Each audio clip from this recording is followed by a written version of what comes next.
Good afternoon. Got viewers already. Good to go. Neat. Good afternoon, everybody. Please let me know if you can or can't hear me. Sound off in the chat. I have to check myself though, honestly, and I'm gonna.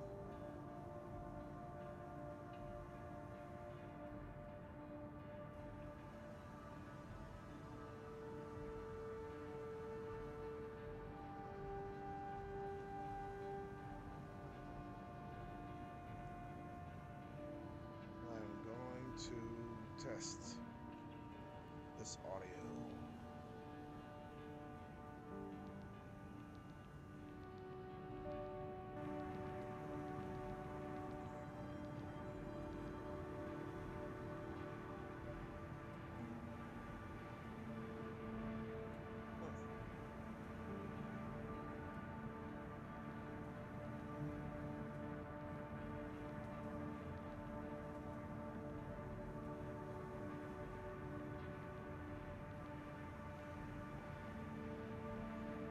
Good afternoon. Got viewers already. Good to go. All right, so I can be heard. Good. Hello. All right, yeah. Audio input capture.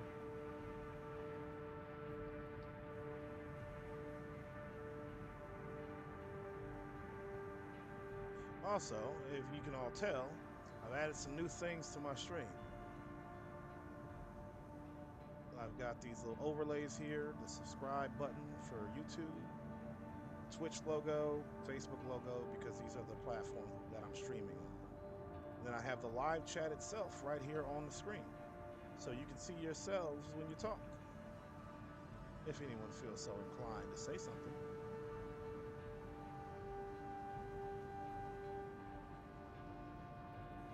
This is when you talk.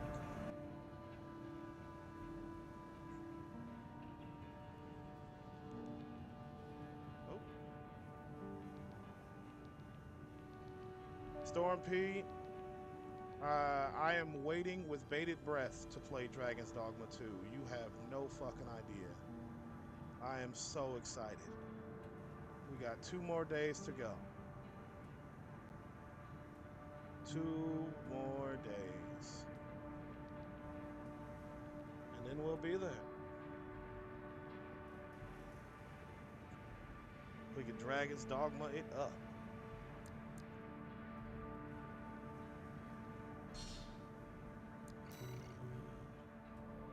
Some advice before you go, 621. Expect the unexpected.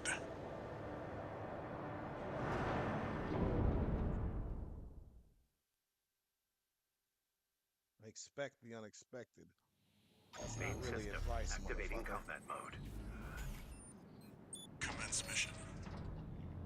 Investigate Baus Arsenal number 2. I've been checking the perimeter, and I'm picking up nothing. What happened here? Oh man, yeah, what happened here? Okay, note to self, don't fall in the water.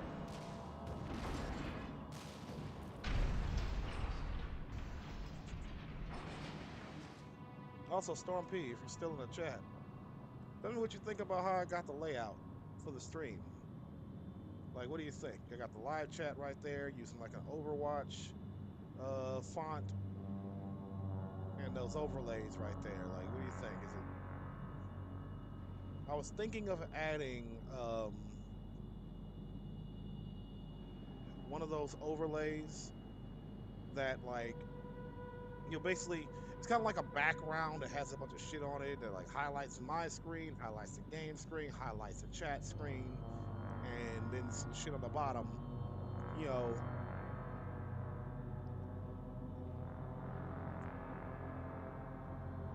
Good, I'm glad you like it. I can go one step further, go go further beyond, add some extra shit. But I'm not sure if I should do that. Well, I'm not sure whether or not I should do that.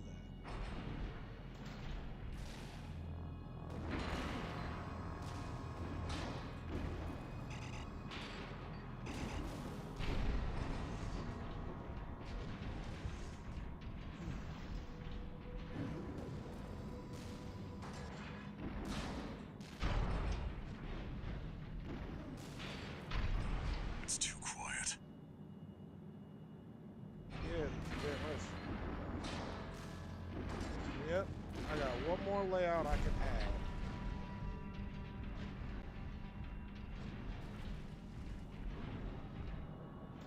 I've got one more layout I can add to really bring it out. Let me see.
Hello, can you hear me now? I just realized there was no audio in this second one.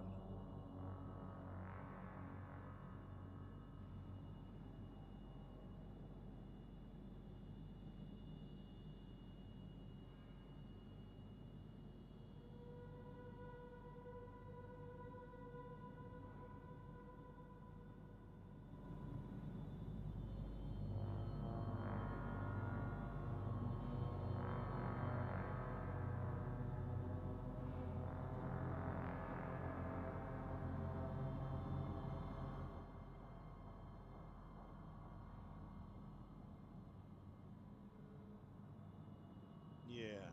Let me know to anybody watching. Let me know if anything's different with this second overlay.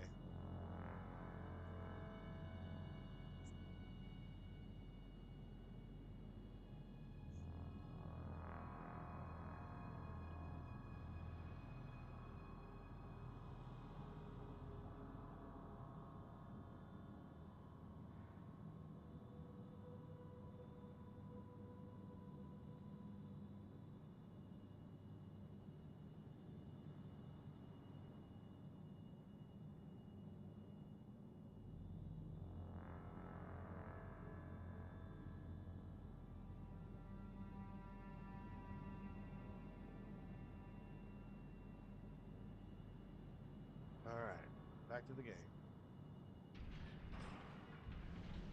Oh wait, I didn't check the audio.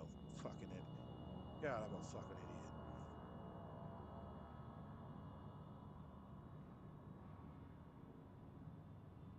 Okay.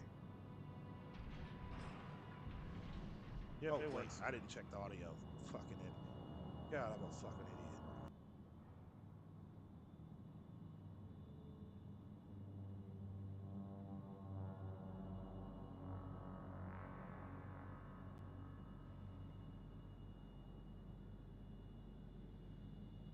Okay.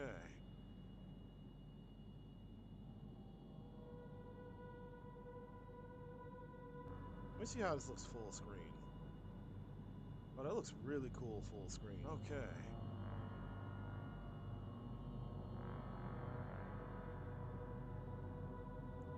Let me see how this looks full. But you can't read that chat. It's way too small. Oh, that looks really cool full screen. Okay.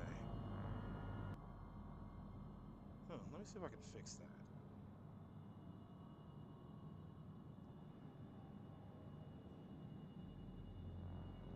I'll fix it later.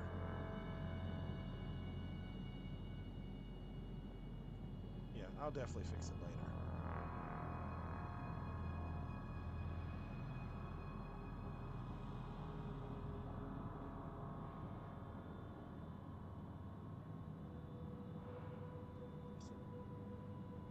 Of course. What? No, what? Read you. In the chat? Oh, I didn't see it. Oh, there it is. I gotta increase the font size. Because you can't read, even with full screen, you can't read that chat, can you?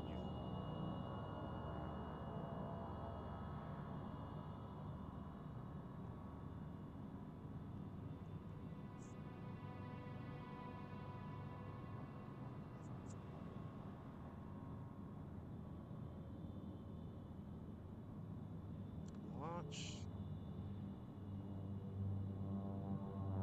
All right.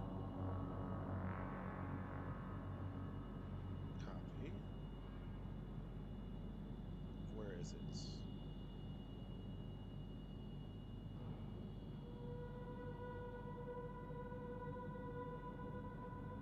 Much better. Now it's much bigger.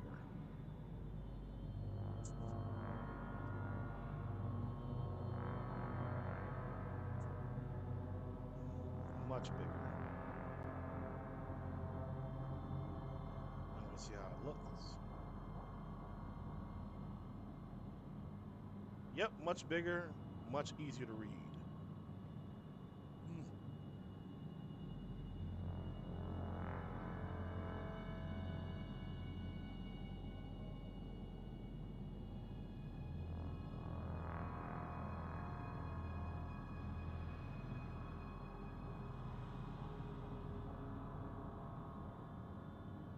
Everything is perfect now. Everything is perfect now.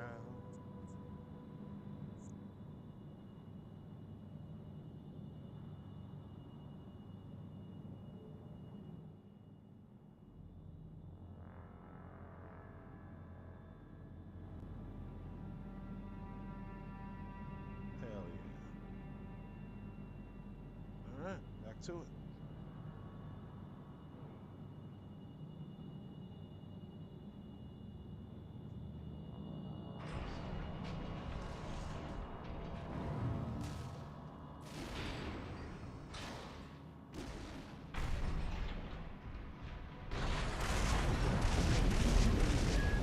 Watch out, 621.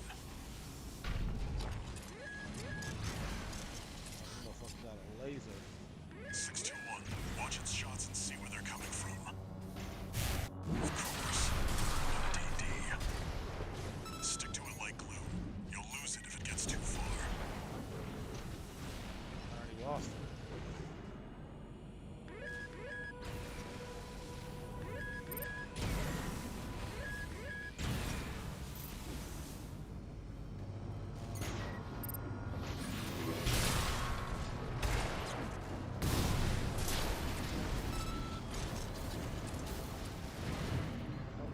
DD.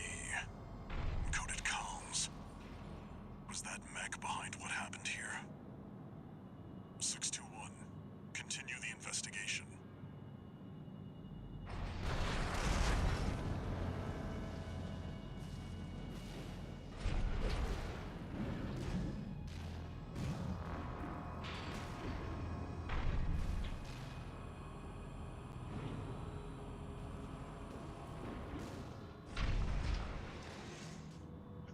tanks could be that fast.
Clear these.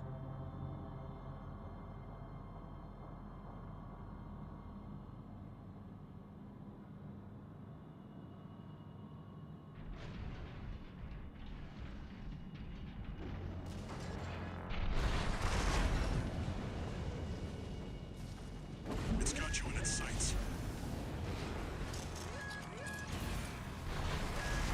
Another one of those stealth mechs. Don't let it outpace you, 621. 621. I think there's more than one this time. Use your scanner. Mark your targets to undermine their tricks. Got control.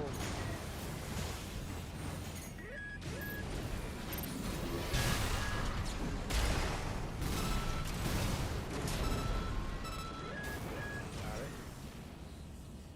Robot down.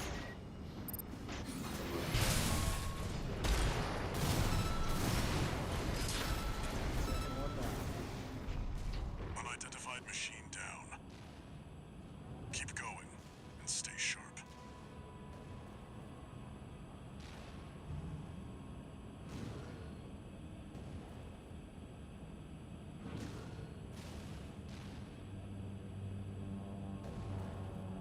According to the blueprint, there's a massive water reservoir deep inside the arsenal.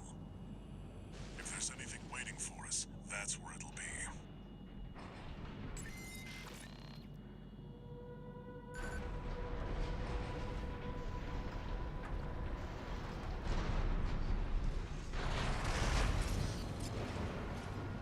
Wait, 621, behind you.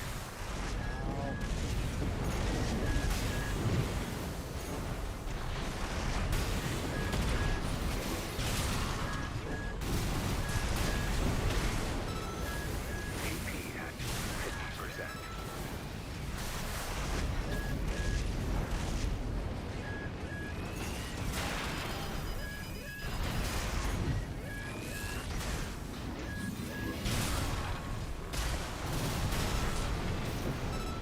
They hit hard, but they can't take it. One repair kit remaining.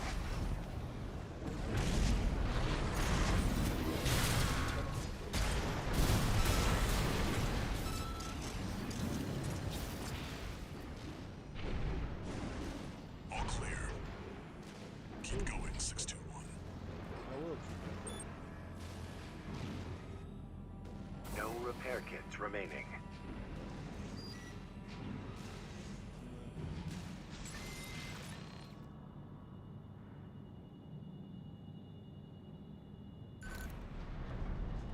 Is that a coral response? 621, get down and take a closer look.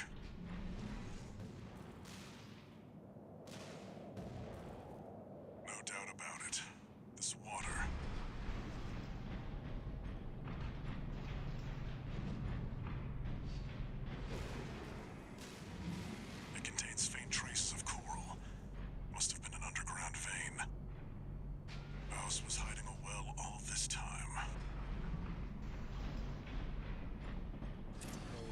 water is a very scarce resource here.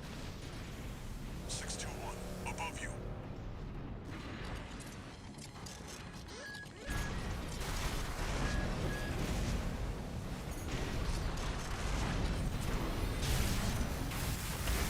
Three of them. Now, four. You're outnumbered. Pick them off one by one, 621. One of them's deploying pulse armor. It won't be easy to break. Prioritize the others. AP at 30%.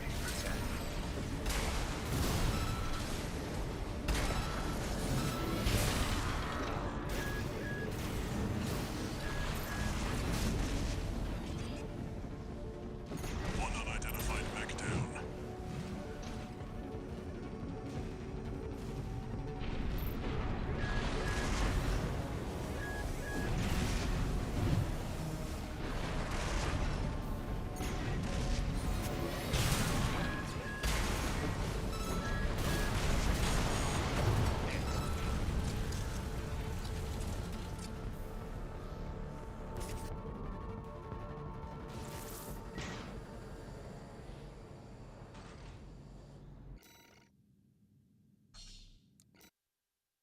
You're not.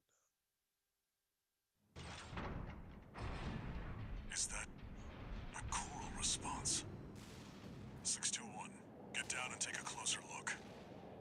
No doubt about it. This water. It contains faint traces of coral. Must have been an underground vein. House was hiding a well all this time. Yes, they were.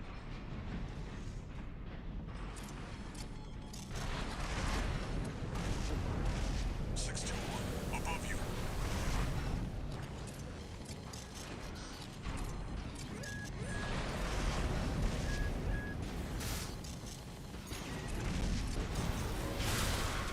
Three of them.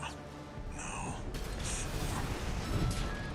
You're outnumbered. Pick them off one by one, 621.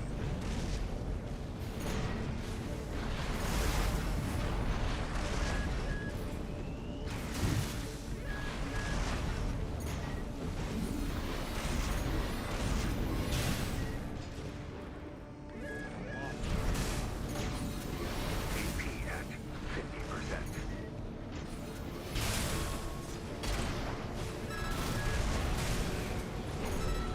AP at 30%.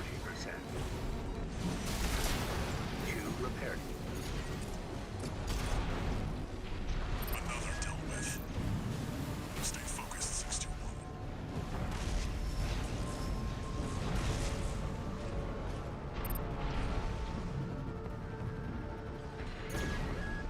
AP at 50%. 1 repair kit remaining. What's the other one?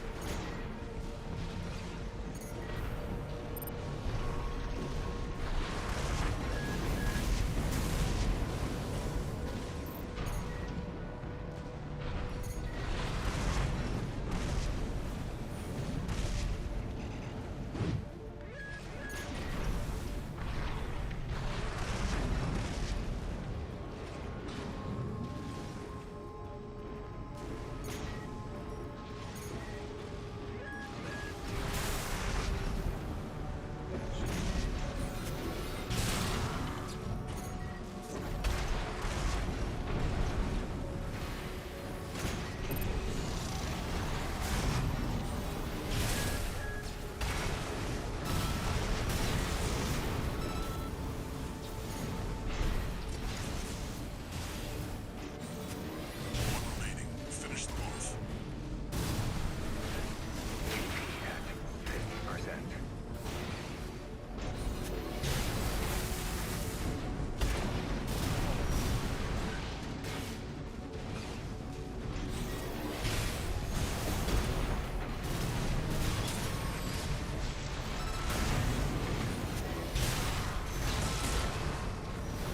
AP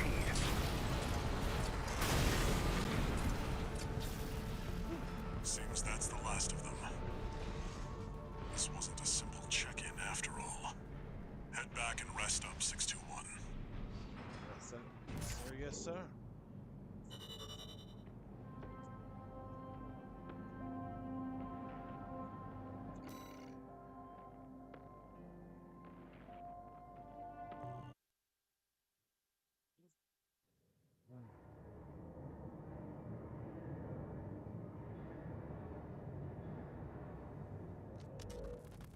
Long time no see, Walter. Looking good for a change. I see you've got a new augmented human. What happened to 617 and the rest? Their jobs. They did what it took to get us here. Huh. So how's the newcomer doing? Adequately. But Gen 4 augmentation can be unstable. We need to choose our battles. How's things on your end? I found the data our friends left behind. There's something promising in the watch point.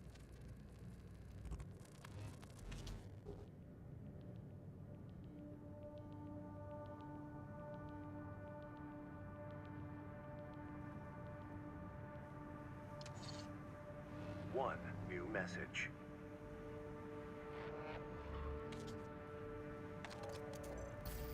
I see you're back, 621. About the coral well that was found at Baus Arsenal number 2. That was just a drip coming from an underground vein, and it won't last long. It's not the coral we're searching for. One more thing. I've sent you your next job. This one isn't from the Corps or the Liberation Front. You'll see when you check the briefing. Hmm.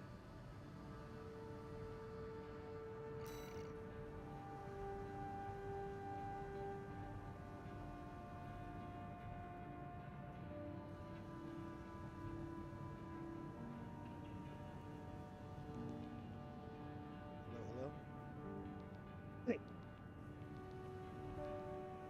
That's a dead server.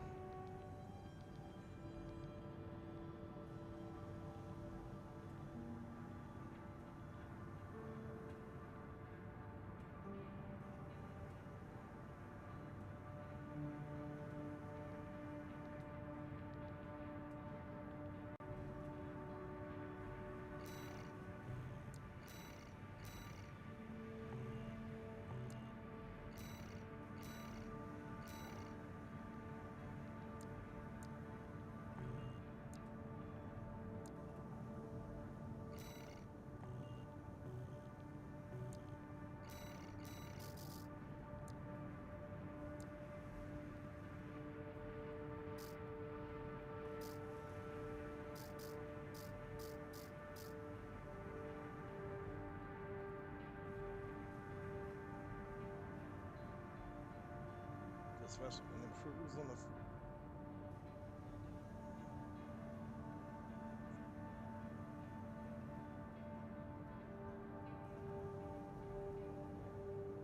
Hey, Pike. Yes, I do indeed have a budget now.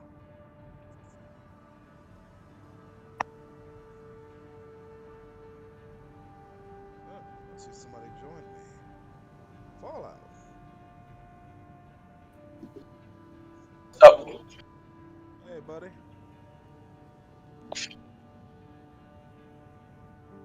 not much. Just waiting for tomorrow. It really releases And, tomorrow. and you know, we are. Let me send a picture. So, I I thought it mean, released we like don't know what Green 22nd. Bay is going. I would say, until traditionally, I would say that. I mean, sent the picture. You know, they didn't start out that way, but they You ended got the up that picture way. now. Oh, the You know, 21st, so who will know? tomorrow.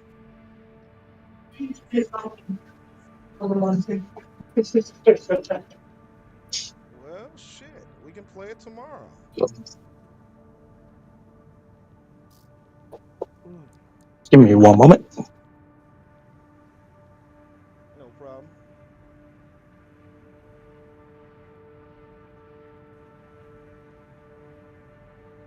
Yo.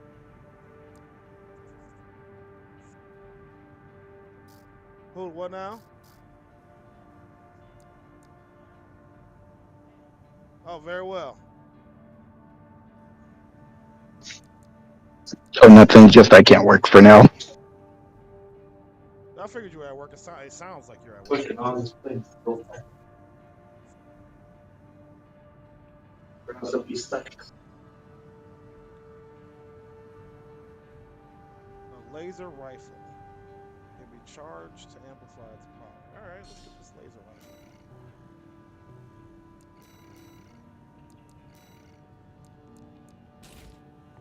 I'm gonna try using this laser rifle.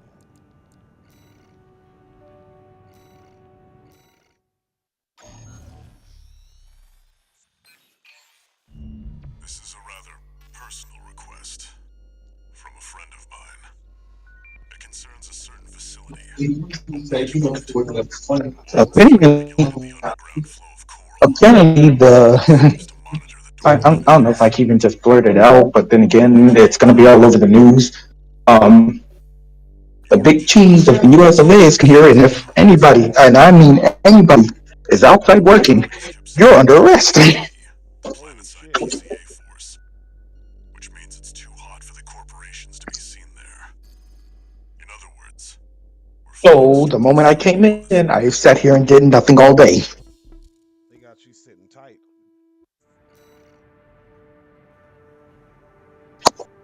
Kinda wish I brought something other than my phone for entertainment.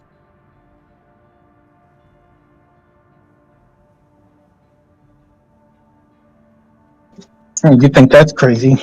Some dude showed me every single plane in the air, all being going well.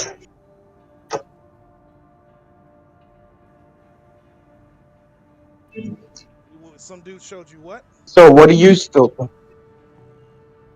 He showed me every single plane, every single one in the air, all forced to go somewhere else. Damn. You'll be going in under cover of darkness. Be ready for anything. And you asked me, what am I what? Oh, what are you doing? Armored Core, baby, streaming. Took care of my tax issue. Took care of the car issue. Took care It's of a go lot of time, shit. 621. And now I'm just streaming.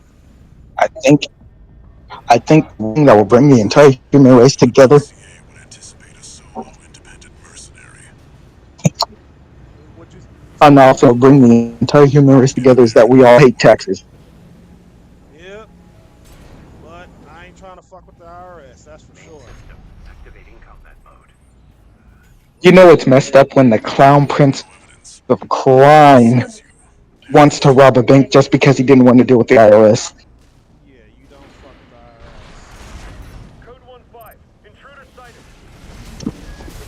It's just one AC. Who are they with? Okay, but I'm gonna have to because the signal to talk it in the airport is never good. At No problem, no problem. 50%. I'll see you later.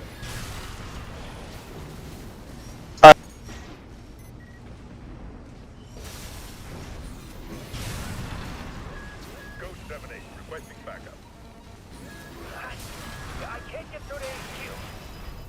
The cavalry isn't coming. Wipe them out. Ow.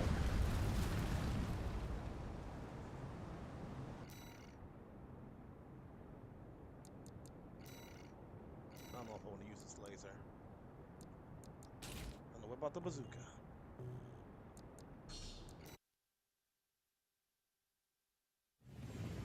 Main system activating combat mode. Leave no evidence. If anyone sees you, handle it. Code 1-5. Intruder sighted. It's just one AC. Who are they with? We can look into that later. Engaging. Come on. Ghost 7-8, requesting backup. Ow. I can't get through to HQ. The cavalry isn't coming. Wipe them out, 621. 2 repair kits remaining.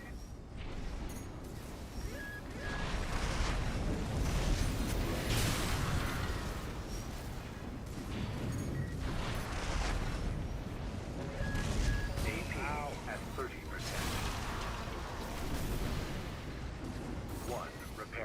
remaining. I'm already down.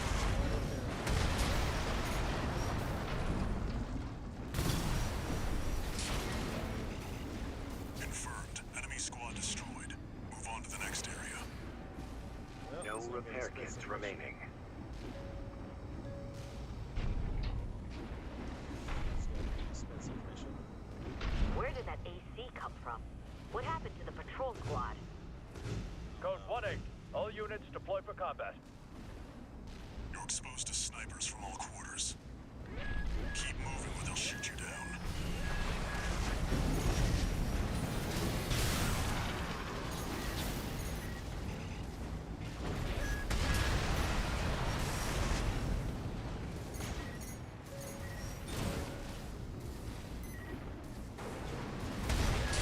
Code 3-1C. We've taken critical damage.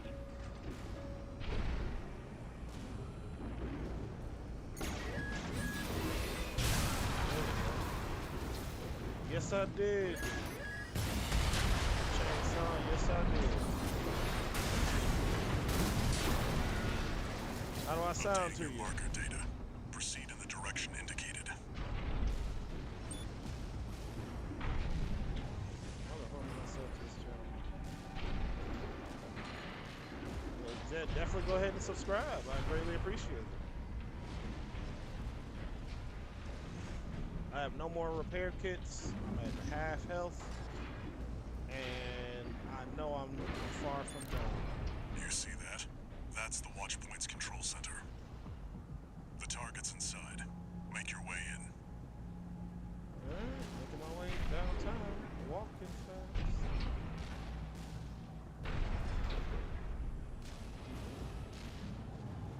God damn it, Aaliyah.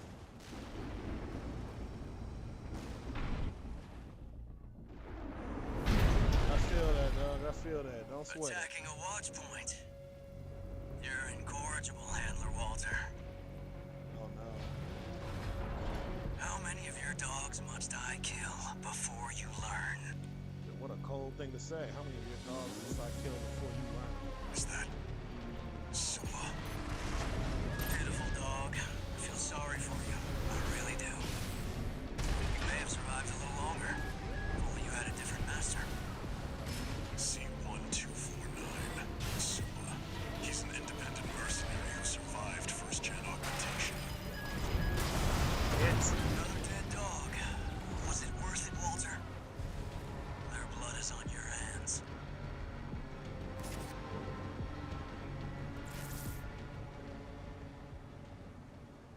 This fucker ain't no joke.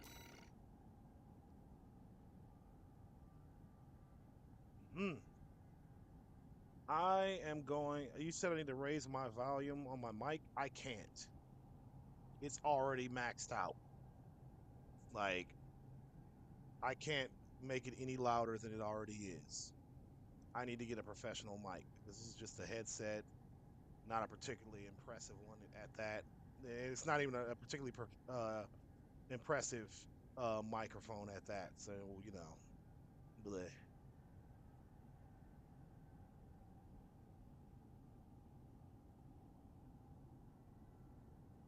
Yeah, I'm on OBS. I'm looking at my settings. I'm wondering if there's anything I can do.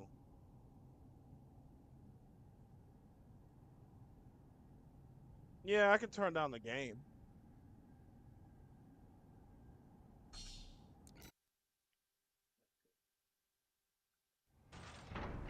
Do you see that? That's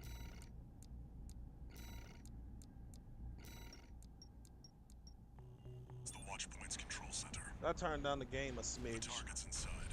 Make your way in.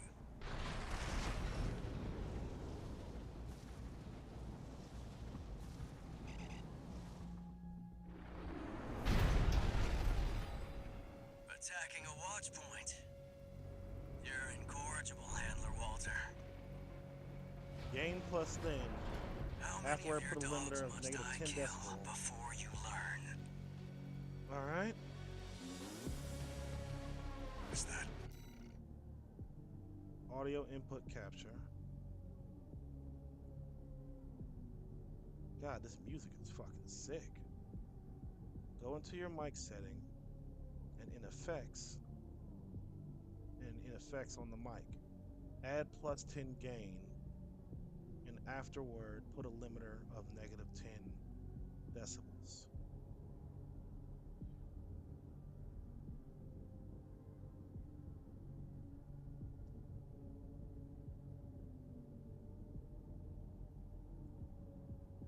Okay. Well, my only options here are to increase the decibels. I don't see anything about gain.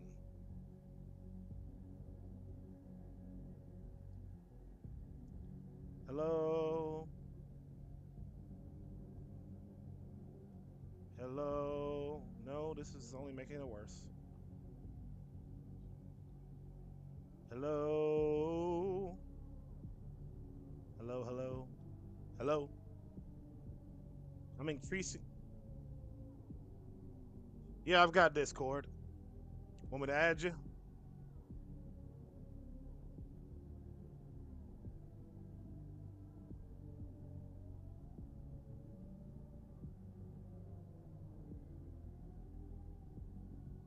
If you want me to add you, go ahead and DM me on Twitter. Or better yet, here, I'll put my Discord name in the chat. Ooh, excuse me.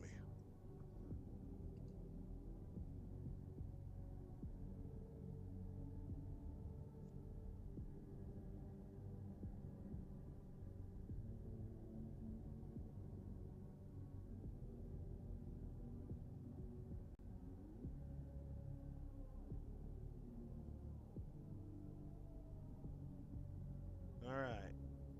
Go ahead and shoot me an ad if you're trying to come talk to me for a bit so I can get this figured out.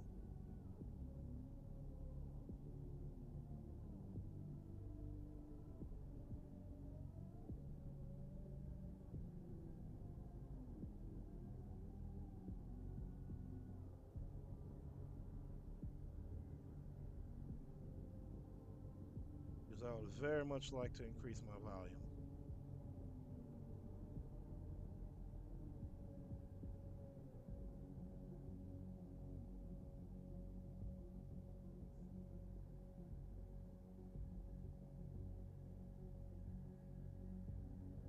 Hello? Hello? Hello? Hello? Hello? Determine input sensitivity. What is input sensitivity on Discord?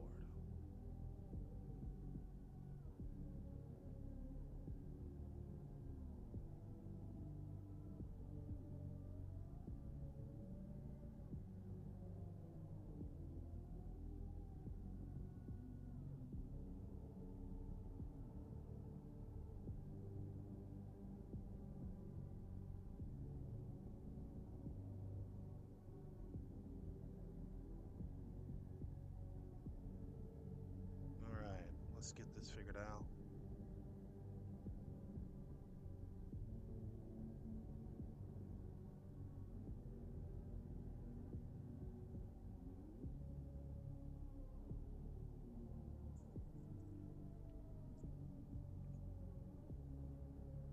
While I wait on you, I'm gonna light up.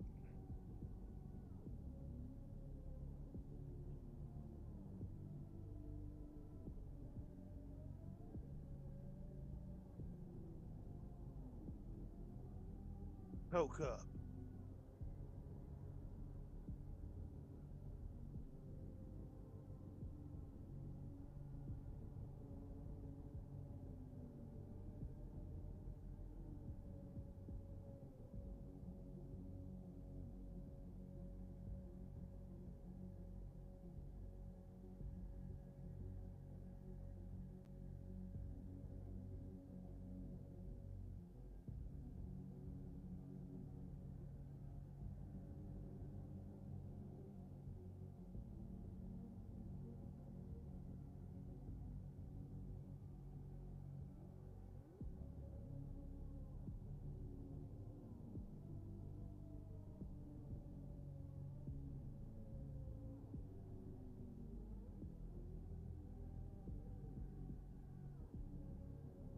let's see. Doom, doom.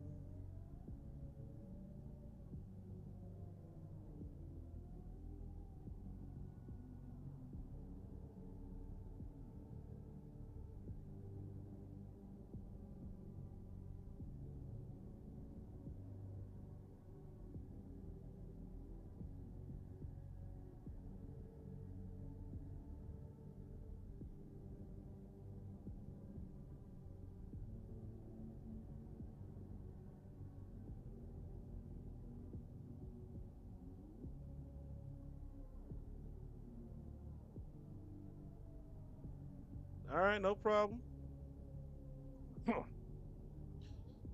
So the higher the decibels is the higher my volume. But I turn it to percentage instead of decibels because I understand percentage is better than decibels. I should sound a lot better now. Hopefully. Let me check. Oh, I hear a cat meowing.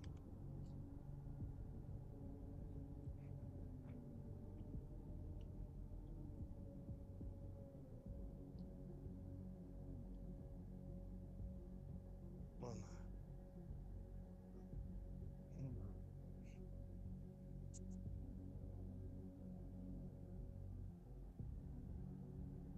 but do I sound better to anybody watching? Because I increased the volume of my mic on OBS. So please let me know if I sound better. Hell, I can check myself.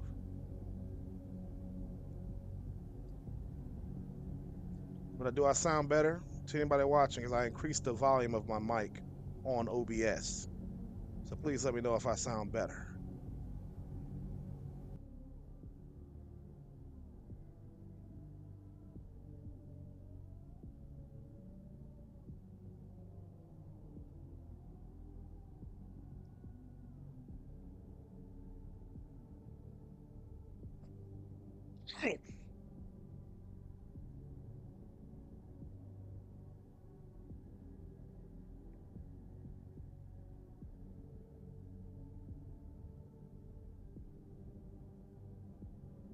All right.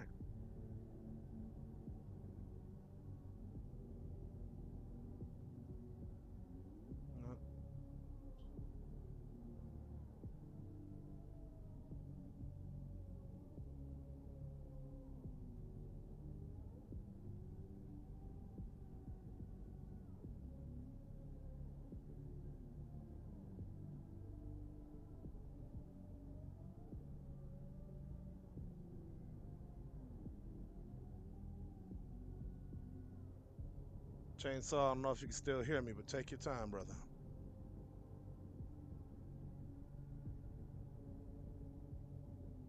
I ain't going nowhere.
Doom.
Actually, now that I got my volume up high, I can actually turn the volume up in the game high.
Let's see. Oh, there he is. He's back. At least I think he's back.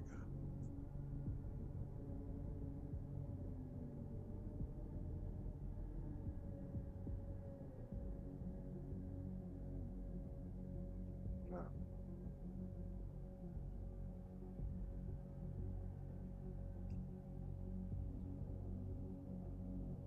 Oh.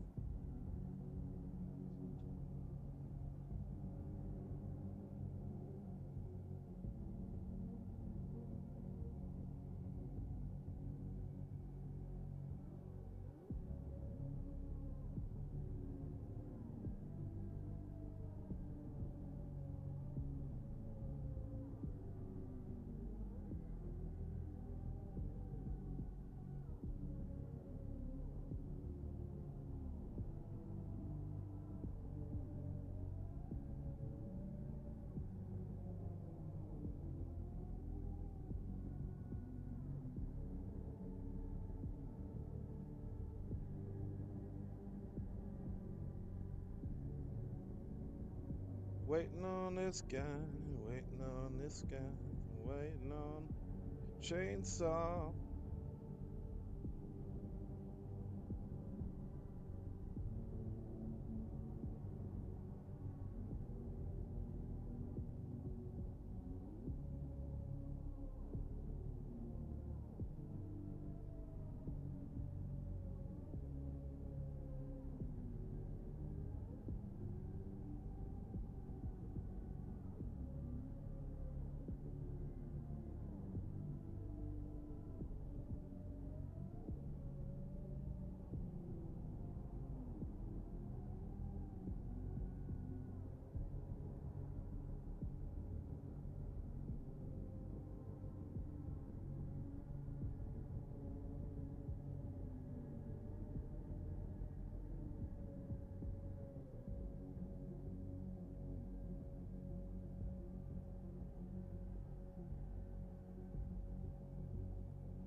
Hello?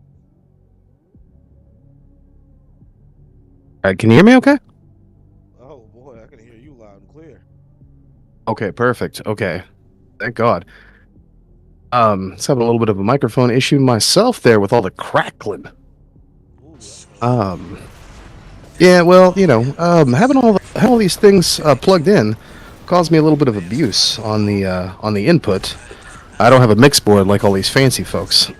So, I just got the microphone. It's a XLR to a quarter-inch cord. I did have the eighth-inch cord, but I feel like that thing kind of, was just causing me bigger issues.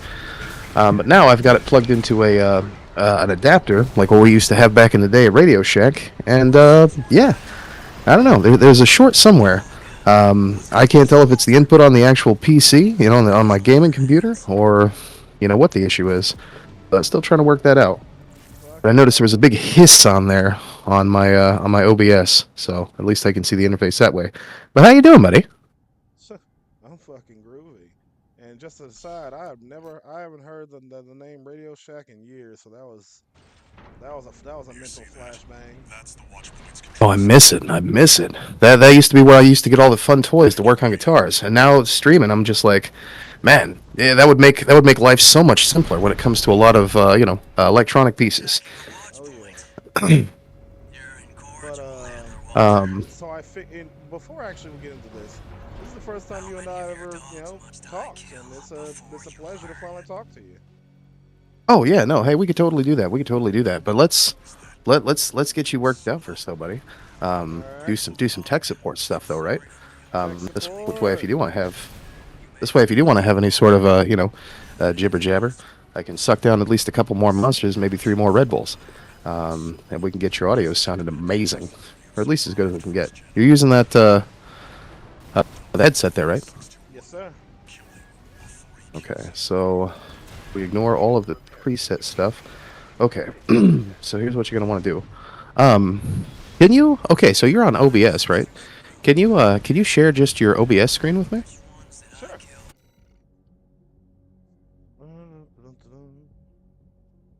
Share my OBS screen. Here we go. I'm live. Okay. All right. Let me make this a little bit. Pop that out. Make this a little full screen. Okay. Perfect. Okay. So we're looking at desktop audio. We got desktop audio and desktop audio too. Oh, Yeah, we I got 2 can't. desktop audios. I don't know why, and I can't get rid of it for some reason.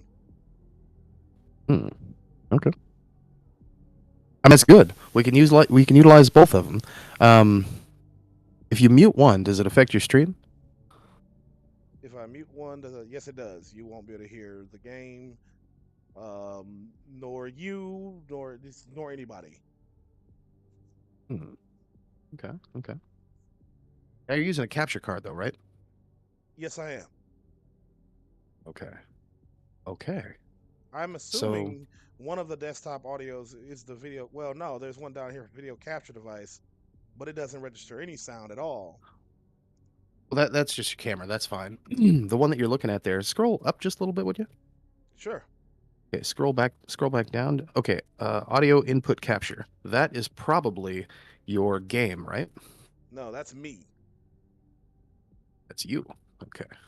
Hmm. Yeah, desktop audio is the game and anyone who's talking like with me and whatnot. Audio input capture is me. So how are you regulating the sound from the game if it's on a capture card? The desktop audio. That's about all I know. I mean, also within the game itself, I just go to system and then like raise or lower the volume as needed. Gotcha. Okay. So no need for sidechain. That's that's okay. If you're if you're comfortable with regulating your audio levels as you're streaming, that's good. So basically, we just got to work on the desktop audio, or not the desktop audio, but your audio, right? Yep. So okay, so let's go to audio input capture. Those 3 lines there. I'm trying to remember how to. I have OBS 27 because I'm a fucking dinosaur. Can we cuss on your stream, by the way? Oh, absolutely. Okay, I'm a fucking dinosaur, so I'm still using OBS 27. I'm not going to update. They switched me over to 28, and I'm like, this is trash. Okay, so let's go over here to these 3 lines next to audio input capture, right? Now, left click on that. This right here. Uh-huh. All right. Now what? I don't know. Nothing happened. You don't see that I I got what? this. Like I got advanced audio properties highlighted and such. Okay, I might not see that because if you had shared a screen instead of a window, or if you shared your window instead of your screen, I Yeah. wouldn't see that. Let me change that. So let's close this. Yep. All right. Share screens.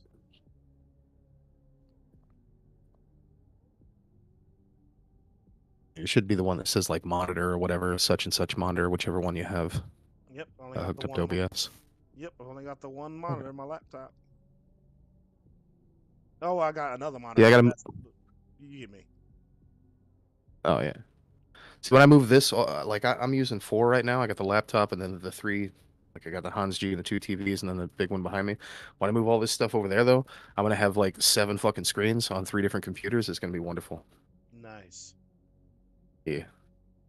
I figured out a way to utilize the concept of the capture card without actually having one. So, but it's running 3 computers at once. So, Yeah.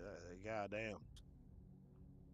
Takes 3 well, this way I can computers. have my gaming. Go Well, ahead. this way I can have the gaming PC, but then I can also run like something else with like the monitors and kind of like what you got with OBS.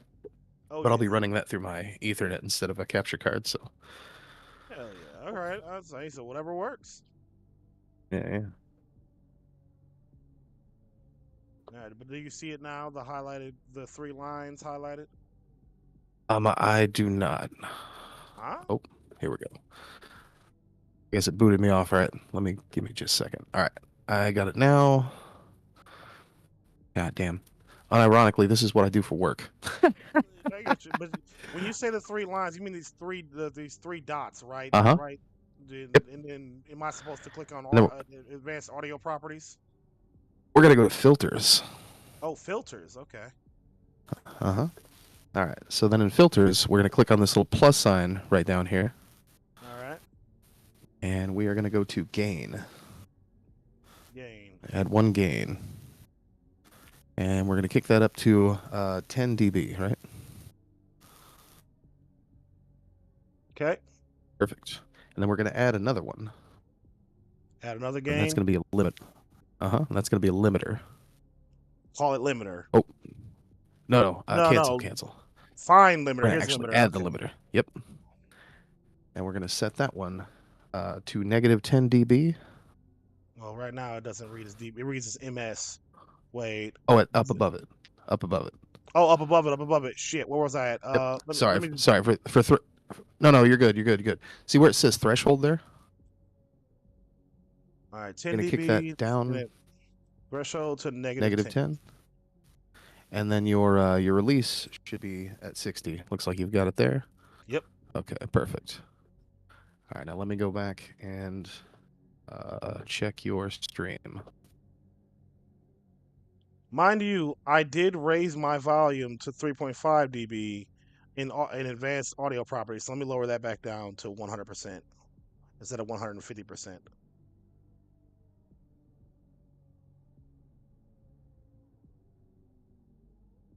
Done. All right, now it's balanced out. How we doing? They might ask chat, but as far as I can tell, that sounds great. Sounds a lot That better. sounds amazing. All right. Now we're cooking with oil. I swear, brother, all the shit I've had to learn how to do this and do it right, like do it better, to add all the things I wanted to add, to, just to improve it. Oh, Lord have mercy. Oh yeah, no worries. Actually, on your on your desktop audio, just so that you don't max out. Like for me, might not be good for thing for you, but for mine, so I have 2 settings, but I really need to set up 2 separate desktop audios, one for when I'm speaking with someone, and one for like games or whatever. So Yeah. it'll use sidechain ducking. So whenever I talk, the volume lowers. But then whenever I stop talking, it comes back up, right? But then whenever I'm speaking with someone, I don't want it to do that because I don't want to, just talk all over them on stream and then, so folks can't actually hear what the fuck they're saying, right? So I want to set up a separate one for that, to where we'll just have it set at negative 10 dB also, and we'll be at the same level. But this way I can have one that I switch whenever I'm speaking with someone and one for whenever I'm doing like React content or watching something or playing a video game or whatever the fuck, Yeah. So I got a question then. Yeah. How the hell do I get rid of that second desktop audio? Like, I don't understand why it popped up. I mean, for that, you would probably just go to the same three lines there, right? And you should just be able to delete one of those, I'd imagine, on your OBS. 1 second. Yeah, yeah. Confirm. Someone sent me a friend request, so I decided to go ahead and accept it. Nice. All right, that's done. Win, Mr. Win, I accepted your friend request. And kill the Morg, Zalrock. All right. Shit. So you said I could just delete one? I mean, it's not letting me. It just says the only options are like rename. So go to desktop audio 2 probably. Still just And rename. then, okay. Hmm. I don't Wild, understand. my dear. Yeah, so I'm thinking what I'm Okay, gonna do is so go to sources, it might, delete my yeah, it might be in your sources, yeah. delete my Oh desktop yeah, go ahead. audio, and then delete my desktop audio and then re-add it. Could be, yeah. Yeah, I'm gonna go for that. Let me see if it gets rid of both of them. Nope, it only got rid of one of them. Desktop audio 2 is still going. Okay, so you have a desktop audio. You don't have a second one there. Not that I'm seeing. You know what? Fuck it. Just change the name of that one to desktop audio. I don't have one in my sources anywhere. And as long as this thing is still picking up, me or your game or whatever, it should be good. 'Cause, yeah, I don't have a desktop audio second in my source at all. Oh, you don't have a desktop audio in your source at all. No, I notice every time I speak, obviously there's a delay for your stream, but every time I speak, it pops up. It looked like it's peaking out at negative 15 dB. Well, I lowered the dB because it was at max, like, or I guess at 100% volume, 0 dB. Fucking, you are loud as shit. Or at least like it peaks a lot. Is what I mean. Oh yeah, yeah. So on your OBS there, what you can do is the same thing. You can just add a limiter there. So all right. So should I do the same thing to balance it out? Just gain and then limiter. just try the limiter. Well, actually, go ahead and put the gain up there, but then you can close it out. And the threshold was at negative 10 dB, is what you told me before. Negative 10, yeah. And then add then add a gain as well. What was it? Did we have the gain at? The gain was at plus 10, but you might not actually need that too much. That'll just kind of be on vibes. But okay, so you see where it has the I next to gain? Yeah. Where it says gain? Go ahead and click on that I. The I next over in your audio filters Yep, column, yep. And that'll turn it off. And then down here at the bottom, you'll see like the plus sign, the trash can, the up arrow. Go ahead and hit the up arrow. And so in your effects chain, that'll put that behind the limiter. So then if you do need an additional gain boost, you can set it wherever you want to. But you have the option of turning it off, turning it on. And if you turn it on and it's at 0, it'll do nothing. But it'll be behind your limiter, so your desktop audio, even if I fucking scream, will never peak out. As you'll notice there, yeah, never gets behind. It didn't dB. peak, yeah. Never will, yep. Nice. I'm learning so much. Oh, my brain is exhausted from all this learning. And if you did want to set up a second one for like just gaming without talking to somebody, and you want to set up sidechain compression on that, that's an option for you too. You could just actually set up another desktop audio, and you could have that gaming sidechain. You would just put a regular compression on there, and set it up as sidechain compression. There's an option there in your compression effect for sidechain or ducking, as it's called. I think the kids are calling it now. And yeah. Basically does the same thing. Very fucking well. Yeah, I'm gonna need to do something like that because I didn't know OBS allows you to have more than one person on it with you at the same time. Feature I recently discovered, and that would come in handy when I have people on with me. Yeah, I mean there are different effects that you can adjust the audio within OBS. So like if you have multiple people, like say if you have the game, or you can separate the game from like Discord or whatever. I don't think you're going to separate the separate people, but you can separate Discord from the game with the audio through OBS. I don't have any of those plugins. I don't know, but people use them. I can see why. But boy, the more you do, the more complicated it gets. Ugh. You know. Oh, so you can still see my screen, right? So I got this other one, Yeah. the secondary overlay. That's still Mm-hmm. still in the works. But I wanted to ask, what you think? If it if it looks better or cooler or anything like that. Ooh, fancy Twitch type. Too much shit going on. I mean, I like a bunch of shit going on, but you know, it's kind of your preference, right? Fuck the audience. Of course, of course. I mean, I like it. I don't know what Fauget. I don't know what Fauget is. Oh no, that was because it's just a template. I haven't edited it yet. I just wanted to make see how it looks and test it and whatnot before I change the words. Oh yeah, and yeah. Whatnot. Yeah. See, mine's well, actually, I don't know if you can see mine. You probably can't. I would actually have to go in here, and I've got a filter on mine that's for virtual cameras. So I didn't actually have my virtual camera on at all. So what you see on OBS. So this is my virtual camera. This is me. I got my opening screen here, right? Got me whenever I'm just. Let me go back to you. Yeah, let me turn off my thing because I don't need to anymore. But where were you? Oh, yeah, that looks cool as fuck. So this is me starting up. You know, I got the website chat. Then the rant section, right? And then if I'm gaming, which in this case, you to game. Damn right. Yeah, that's it. But then I have a filter on this one. So this is just the camera, but I have a filter on my camera here that I can set that will work in virtual cam. So I don't even have to have virtual cam on. Turn virtual cam off just then. That was that flash. But you can still see my fifth screen here, or my fifth scene, as it were. So even whenever I switch my scenes, like I can see on my OBS, my website chat, and whatever, but you can't. You just see my camera. Wow, very well. So I can still stream like a normal fucking person, but then if I'm on a Discord call, you don't see all that shit on my screen. But, you know, people watching my stream would. It took me a while to figure that one out. Yeah, you're gonna have to walk me through all that. And Mr. Wynn, yeah. I don't mind a lot of pink personally, a lot of pink and purples and shit. Doesn't bother me none. Well, my whole background gay as fuck, bro. Yeah.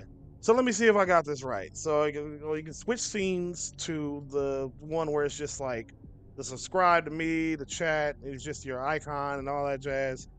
And then you have another scene where it's just you, where you can where it's like, yeah. But wait, hold on. You said the audience still sees it as the other thing? The audience only sees what you see right now. Or no, okay, so all right. So if I'm in a Discord call, like let's say you and I are streaming right now. I'm not streaming, by the way. But if you and I were streaming right now, my audience would see they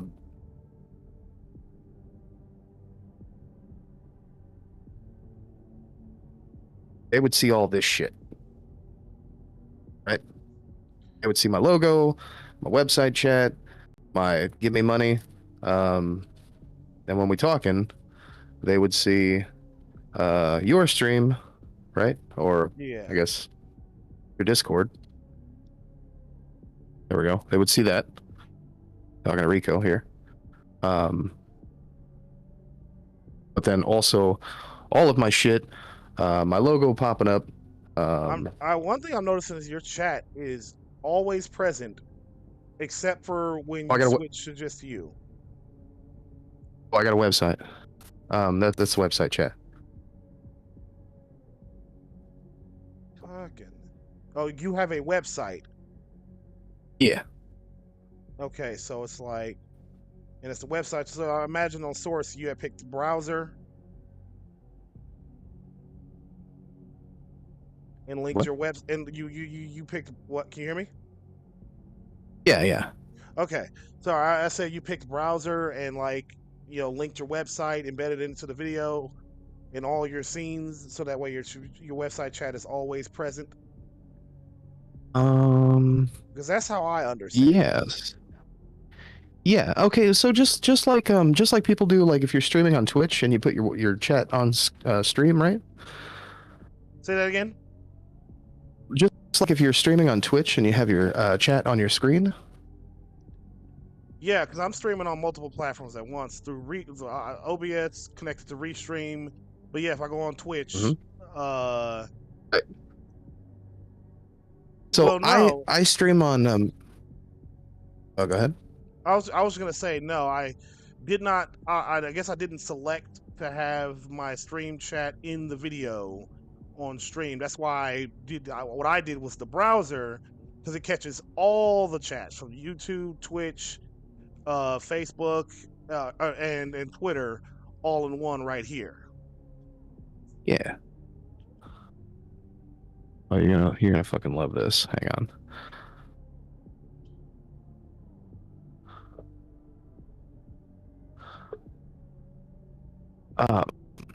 So yeah, like you can add a source. It's through what is that? Streamlabs, right?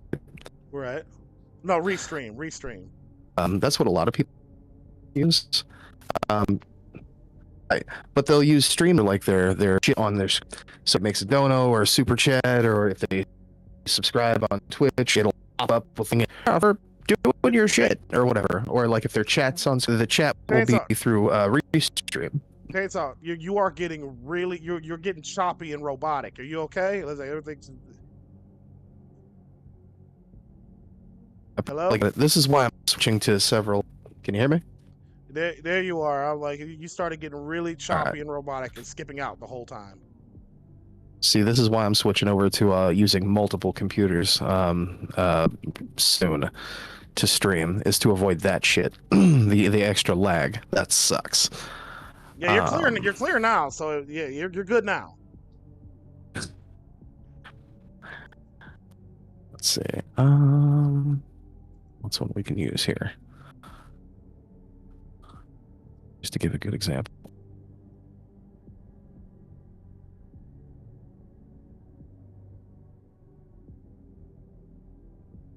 So yeah, basically people will use Streamlabs just to host their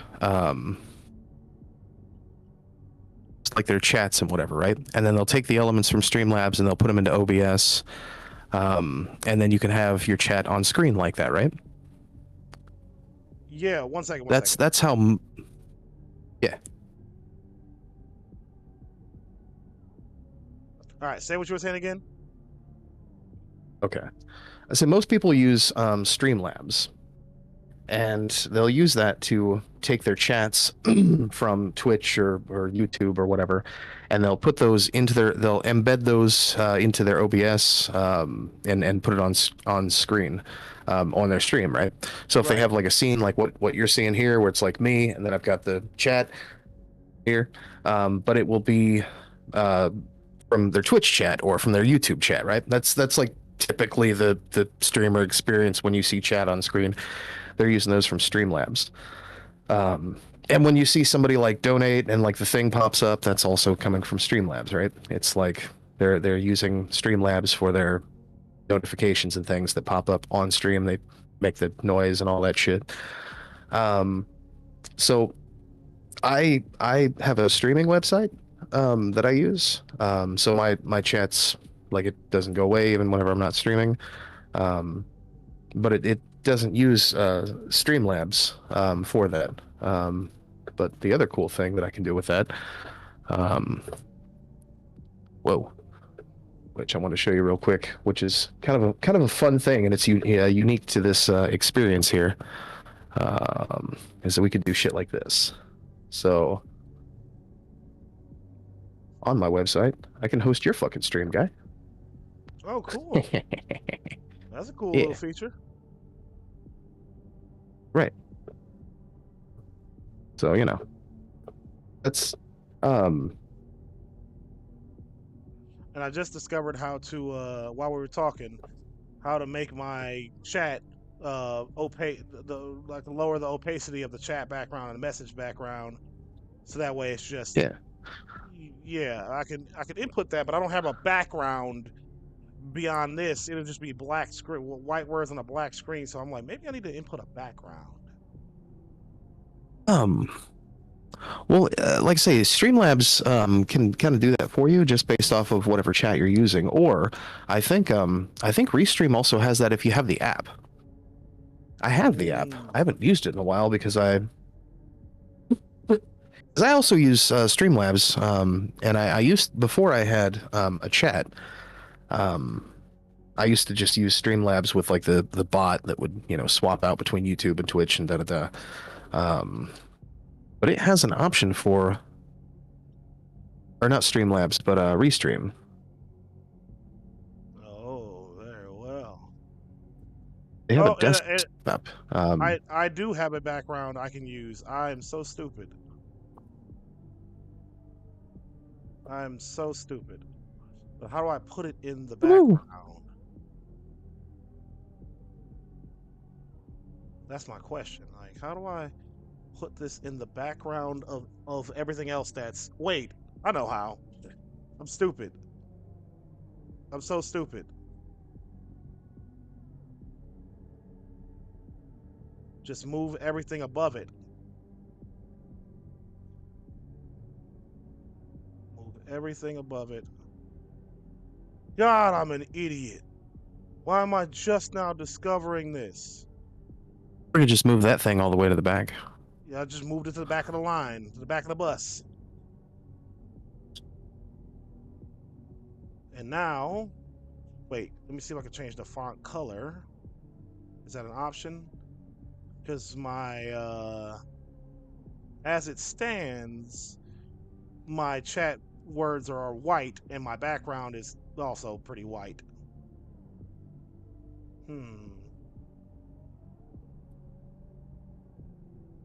Maybe I'll just leave it like that. How about that? Say if you have the Restream app for desktop, they should give you a link for your chat, and you can open that as a. What is that? How are these things called?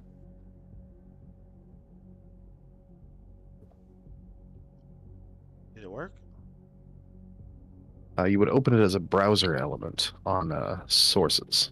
Yeah, no, it didn't update. Hold on.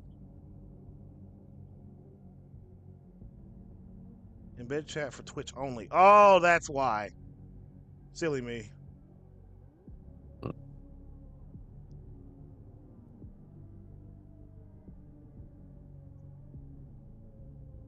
There we go. Look at it. Look at it. Fucking look at it.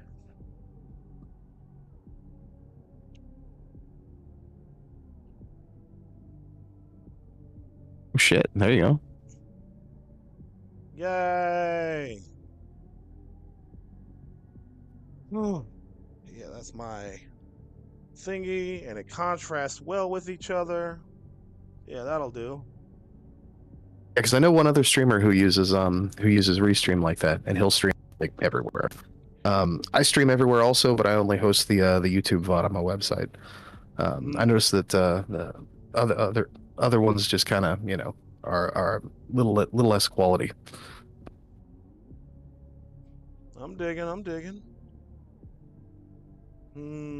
Well, yeah, no.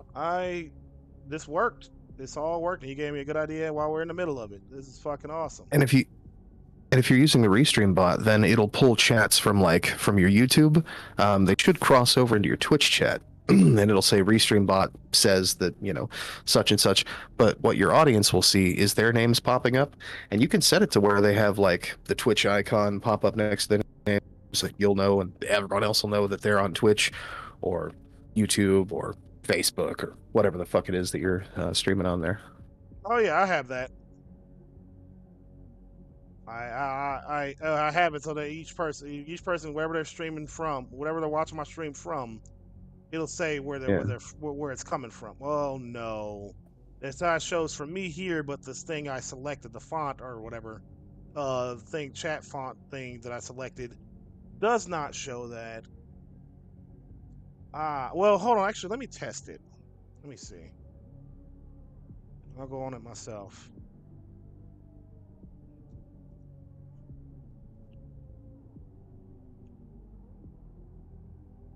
Nope. Oh, it does. It says X at the top left, so that's Twitter. Good to go. So it does show it. All right, cool. Oh shit, I see it now. Yeah, yeah. Wild. Fucking groovy.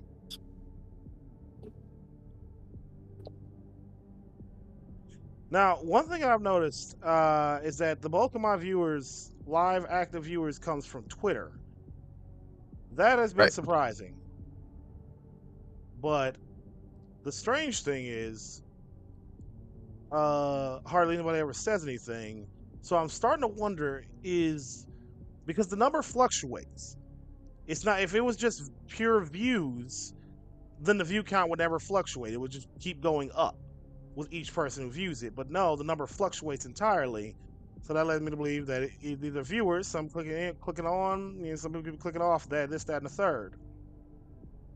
Mhm. Just, I So don't know. I just wish they were a little more vocal, so at least I wouldn't feel crazy. And didn't well, I have to guess the get. question is, Go ahead. yeah, go ahead. So I guess the question is, do you want viewers on Twitter, or would you like to funnel your viewers from Twitter to like YouTube, Twitch, wherever the fuck it is that you know preference on streaming? Because it Both. seems like you're kind of a YouTube streamer, right? Yeah, but Or I had that wrong. no, I was exclusively YouTube for a while. But again, that's because I was half-assing things and didn't really know what I was doing, and it was just easier to Yeah. do YouTube.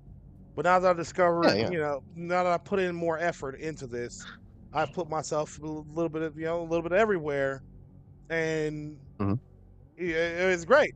I was surprised how many people were viewing on Twitter. I was like, what? Who is on Twitter? Well, Like, you've got to what's up? you got to think that you're on Twitter. You're on Twitter. You're you're Ricoing and ranting on Twitter all fucking day long.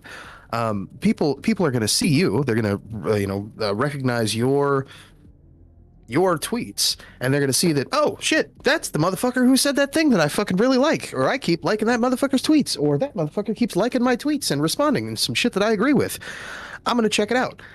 But the thing is, though, Twitter. Okay, so this is just my personal opinion about Twitter. It is not a fucking streaming site. I'm not watching you on Twitter right now. I saw you were streaming on Twitter, and I'm like, cool. And then I got on YouTube. To check out your stream, right? I mean, that's feel fine like too. That's fine too. I'm perfectly okay with people going from Twitter to the other ones. Although I did notice something.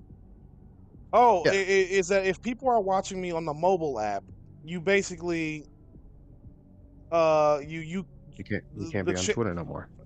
if you're watching me on the mobile app on Twitter, the chat doesn't work like at all. Oof.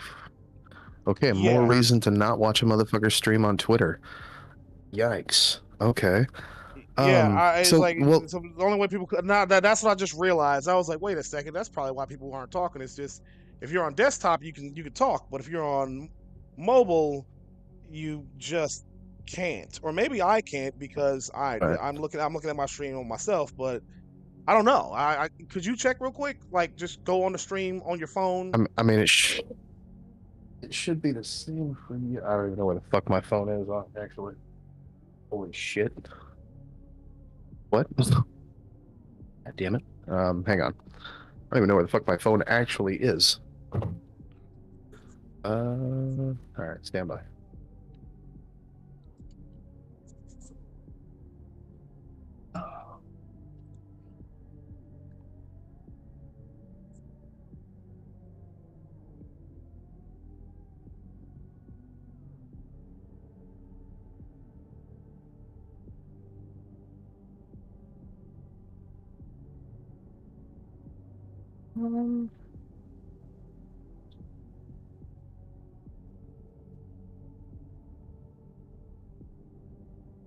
Yeah, just make sure I grab the right fucking headset. I got too many headsets around this fucking place, you know? Ah, I've only got the one. Well, I got the work set and then I got the old ones, and then I got a ES. Yeah. I got a bunch of shit. And just an aside, the other reason why I want to stream on Twitter, that if as many people as I'm seeing regularly watching my stream on at least on their phones, if I There's no fucking chat, bro. Yeah, on mobile. There's not even a fucking chat. What the fuck? Okay. All right. So, all right. Go ahead. Continue. What I was saying was, even if there's no chat and they're just watching and listening, and then maybe considering going to other platforms, whatever. But then say they're just watching and listening. I am not subscribed to Twitter Blue, whatever the fuck you want to call it. Ads will play, and then I get ad revenue from that.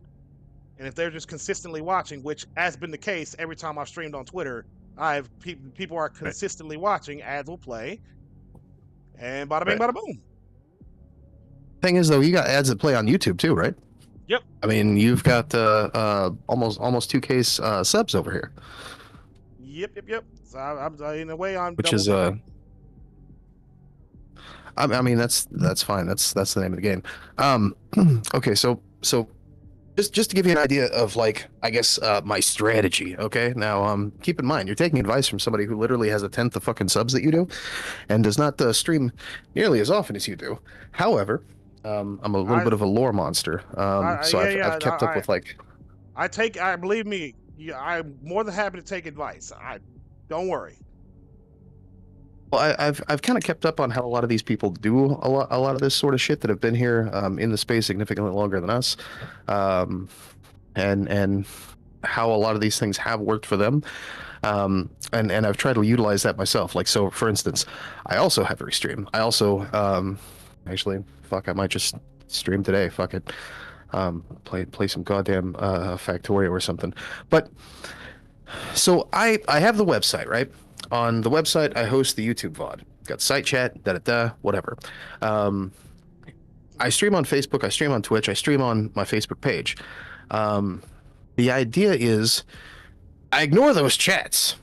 Fuck them chats, right? Fuck them chats. If you come to my fucking stream on YouTube, you see I'm streaming on YouTube, it's got a link right there on my fucking YouTube VOD that says, hey, join the chat. Fuck, it says it right here, even. Support the stream, give me money me now, pay Chainsaw, and join the chat on the website, right? Amen. Because I'm not paying attention to the rest of that shit. I'm just not. Where am I at? Not paying attention to anything. But I'm not paying attention to the YouTube chat. I'm sure as shit not paying attention to the Facebook chat, because that shit is broken. Okay? So I got a pinned message there in the Facebook chat that says, hey, thanks for stopping by. Get to the fucking website. Subscribe to my goddamn YouTube channel, you know? Go to like the stream. Website. Twitch, same thing, you know, because I am using Restream, so I just got to put it in once and then just pin the message everywhere. So even in Twitch, it's like, oh, cool, great. You noticed I was streaming on Twitch because you're already watching someone on Twitch, right? You're watching your favorite Twitch streamer, or you got the notification because you're following me already. Fantastic. Now that you're on Twitch, click the link to go to the fucking website. Subscribe to my YouTube channel, goddammit. And, you know, I've been considering whenever I have more political stuff, you know, for that audience, because right now it's been a little while since I've been streaming, so honestly, I'm just thinking about playing some fucking video games and talking shit. Maybe leaving the voice chat open just in case somebody wants to come on and talk some shit at me. But, you know, because I try to keep it a little more open, kind of like what you're doing right here. Just let motherfuckers jump in. Oh yeah. But yeah, you know, so if somebody catches me on Twitter or whatever, they'll be like, oh, cool, Chainsaw's streaming. I don't want to watch this shit on Twitter, but hey, in the description, it's like, you know, we're talking about this today. We're playing this video game today. And you can go to the website if you want to watch this shit and join the chat and, you know, bark at me or whatever. And then they're like, oh, okay, there's a link to the website. I'll click on that, and then I'll still fuck around on Twitter over here on my phone. So I can have my desktop over here. I can watch this asshole and, you know, call him a pussy or something and tell him that his ideas and concepts and political affiliations are fucking stupid. And I can tell everyone else on the internet that too, you know? Amen. So it leaves the option open for them, you know? Yeah, But yeah, I do. I do basically it's just that call to action to funnel them in. You know? funnel them in. Yeah, no. I do not expect anything from Twitter, especially since the stream chat is broken. Honestly, though, you seem like you've been getting quite a few views on Twitter, though. You might as well utilize that. If you put a link into like your description or some shit, to be like, hey, Rico doing some big shit. Also, come the fuck over here to YouTube, and get in my chat. You know, people would see that and be like, holy shit, because you left a link for them. Because because they'll see it, they'll click it, and they'll be like, oh, okay, and then they'll click the link. And then they'll go to YouTube, right? Because now they can comment and talk shit and whatever. I noticed a lot of people do that actually, like OGs, like Tom Hartman. You might not recall him from back in the 2010 days. Big liberal progressive guy. Used to watch his show a lot back when he was on RT. It was like the only thing on RT worth watching. And obviously that all went in the shitter, but he still runs a good program. It's on Free Speech TV or whatever. He streams on YouTube also. I noticed that, who is it? Tony Michaels streams on YouTube, his fucking channel, but all of it's still just sending people back to his YouTube, Yeah. But no, like if you don't have a website and you're a YouTube streamer, basically your focal point would be YouTube, though, right? I mean, where do you want your audience to go? Where do you want the focal point to be?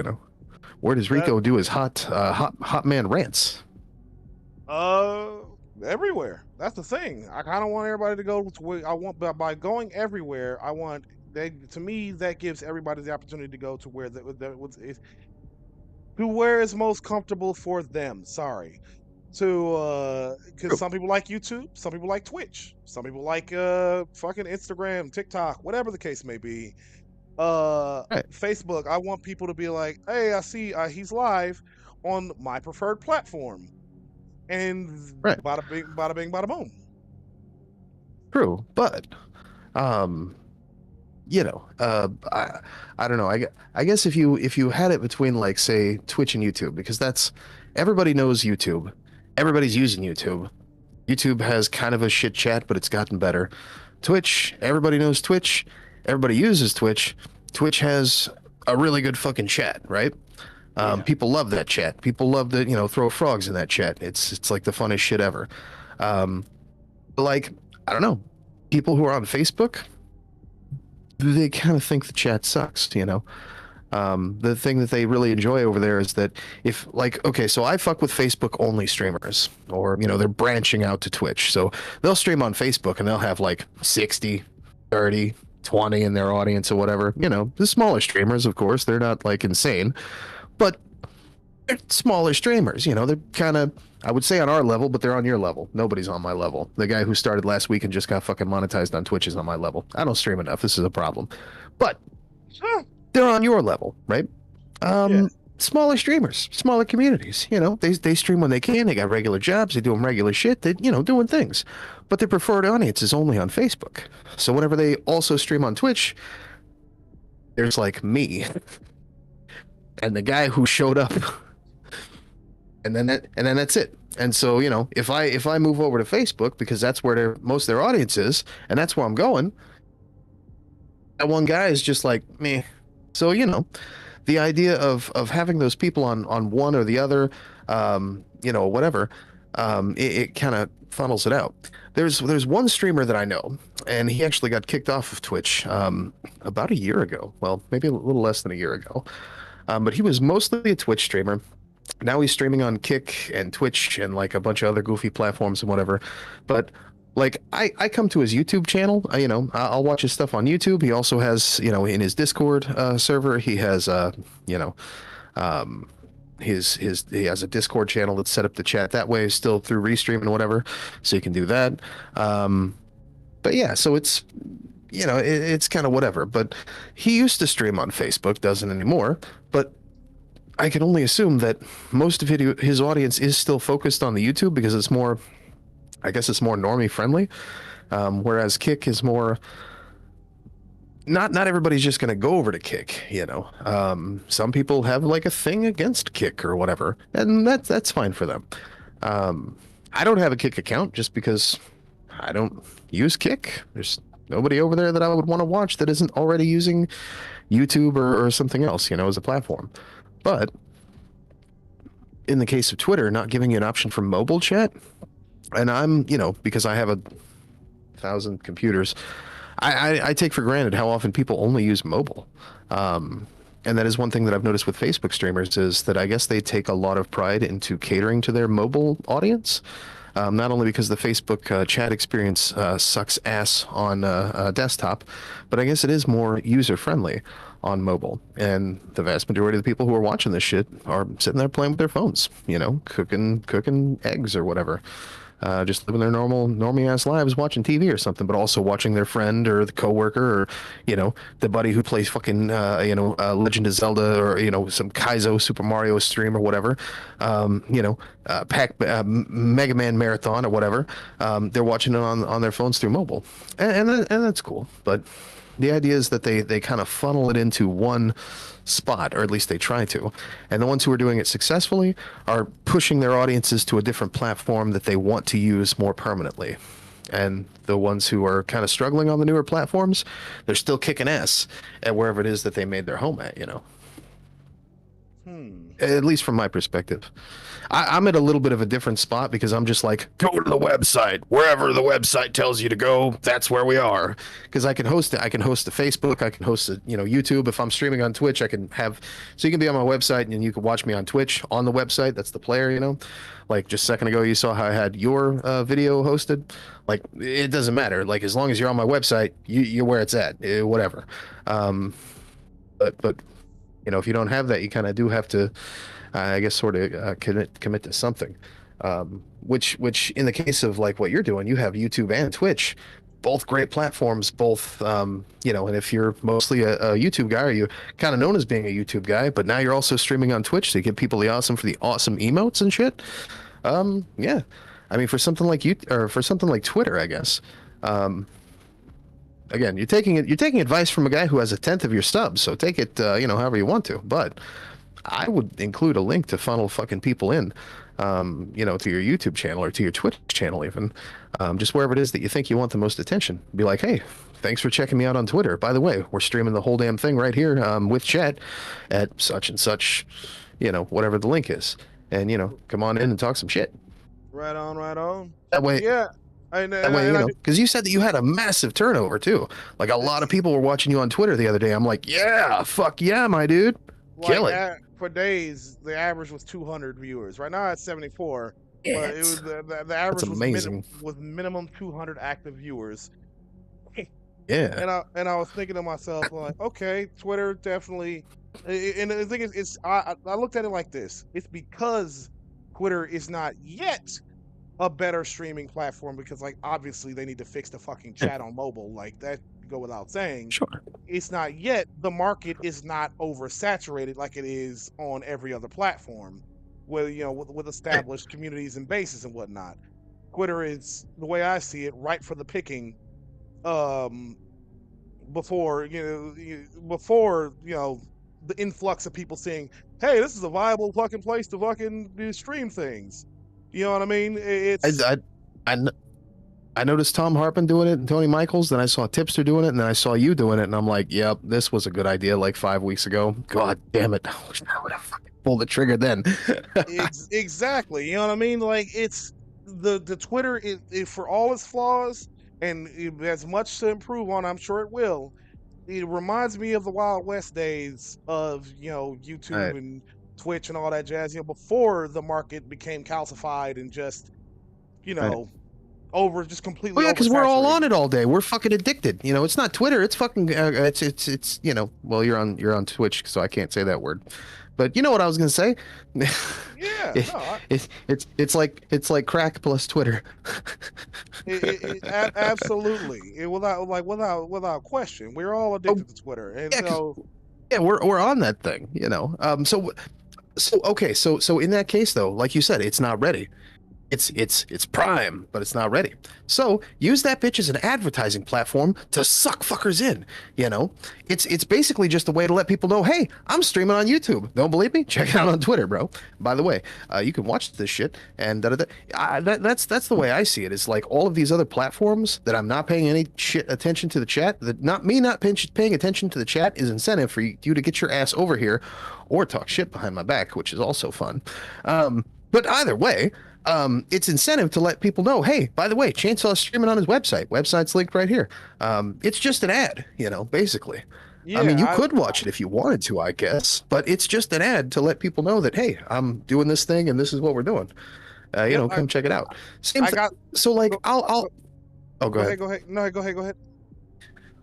So another cool thing that I'll do, and this is, I guess to kind of further my point, and also shove my own thumb further up my own ass. So I showed you earlier how I can host your stream on my website. I'll do this because I don't stream that fucking often, right? I would like to, but I never have the time, which I probably should be streaming right this second. But I'll and you may have seen this. I'll host someone, just anyone, any of the homies. Beer Bash Johnson, Epic Prawn, Battery Required is another Facebook streamer. ATG Ren, another Facebook streamer, but they also have Twitch channels, so I'll just, do that. My homie Justin Freakin, who's not allowed on Twitch no more, but I'll stream any of these fucking people on my website, and then I'll post it in all my socials,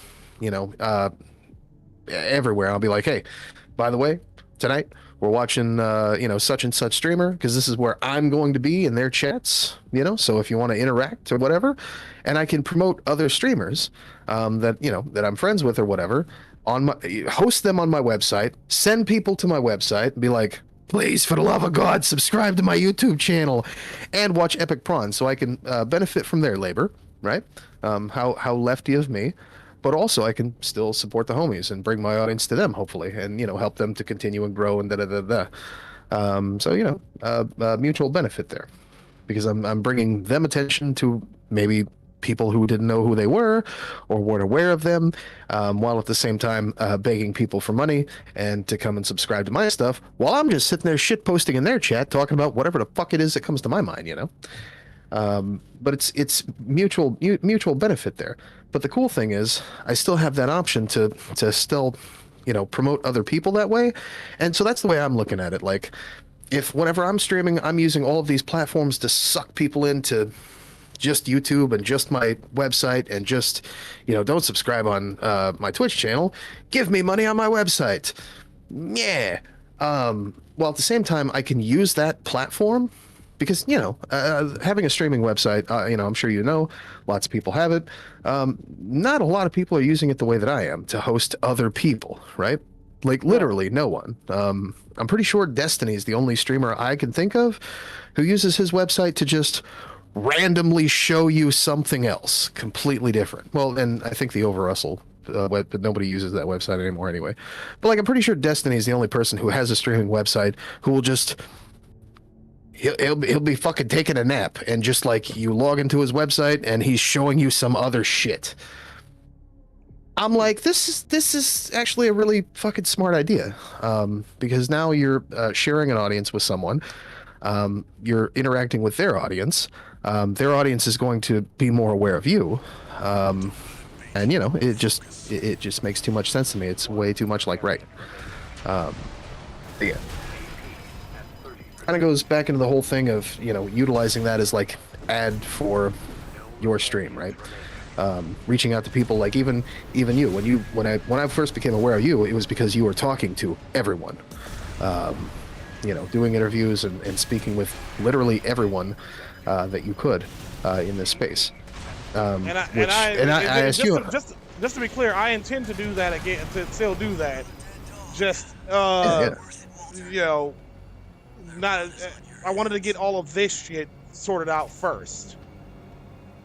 And on that note, I do have links to all my other socials and whatnot in my bio.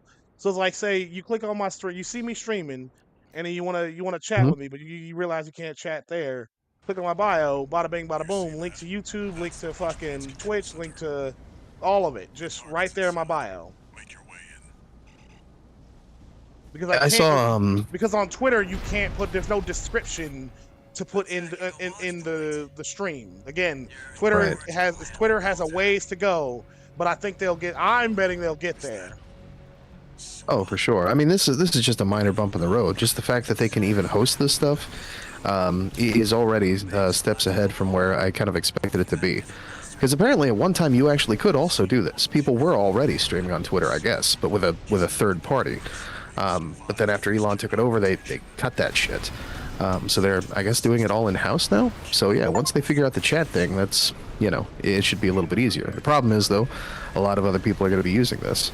So it's actually really smart that, you're getting in and using this, early now. Because the only way to do it would be to either, well, you'd have to do like what I'm doing and have like a couple extra PCs to run your signal out, or like you're doing with Restream to run a secondary signal out. What is it, the RTM PS or whatever the fuck it's called? Yeah. To send out to Twitter. So that's actually a really smart idea, getting in as early. Because, I mean, you've got 6,000 followers already? So that's a lot of fucking people who are going to see your name in that little, right-hand side of the screen there and be like, oh, I know that guy. What's going on here? This isn't Twitter Spaces. What the fuck is this? That's what I did. I saw it one day and I was just like, wait, that's fucking Rico, bro. I'm gonna check this out. This motherfucker's streaming on Twitter right now. This is such a great idea. Oh yeah. No, that's it's, and I honestly encourage other people, you included, obviously, to get in while the fucking iron's hot, before everyone fucking starts doing it. Real. Yeah, because it'll end up just like everything else. It'll end up like every other fucking platform, just heavily oversaturated. You will just you know what I mean? It's like, because I've seen one too many perfectly good content creators, people who put in way more effort than I ever put in, who just never grew. They just ever. It's because the markets are oversaturated. It's not their fault. They believe it's their fault, but I tell them every time, it's not your fucking fault. The markets are full. They're ready to fucking burst. You know what I mean? But Twitter is completely ripe and ready to rock. So it's like it's now or never.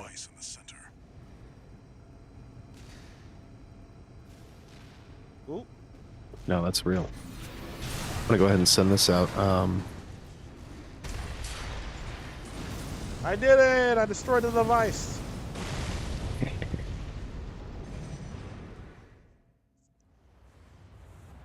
Good job, 621. Fuck We're done no. here. Head back to base.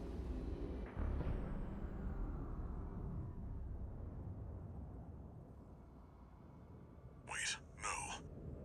What the hell? 621, get out. And I figure I'm already hosting it on the website. I might as well promote that shit. Yeah, I don't know if you're live right now, but go live yourself, buddy. Oh, I'm not. We got you on here. That's good enough. I'm gonna move my fucking desk tonight. Like I said, I've got this big bad mamma jamma behind me. I've got the little Hans G over here. Whatever this guy is, I guess an LG. I got the cheap ass Walmart computer or monitor over here.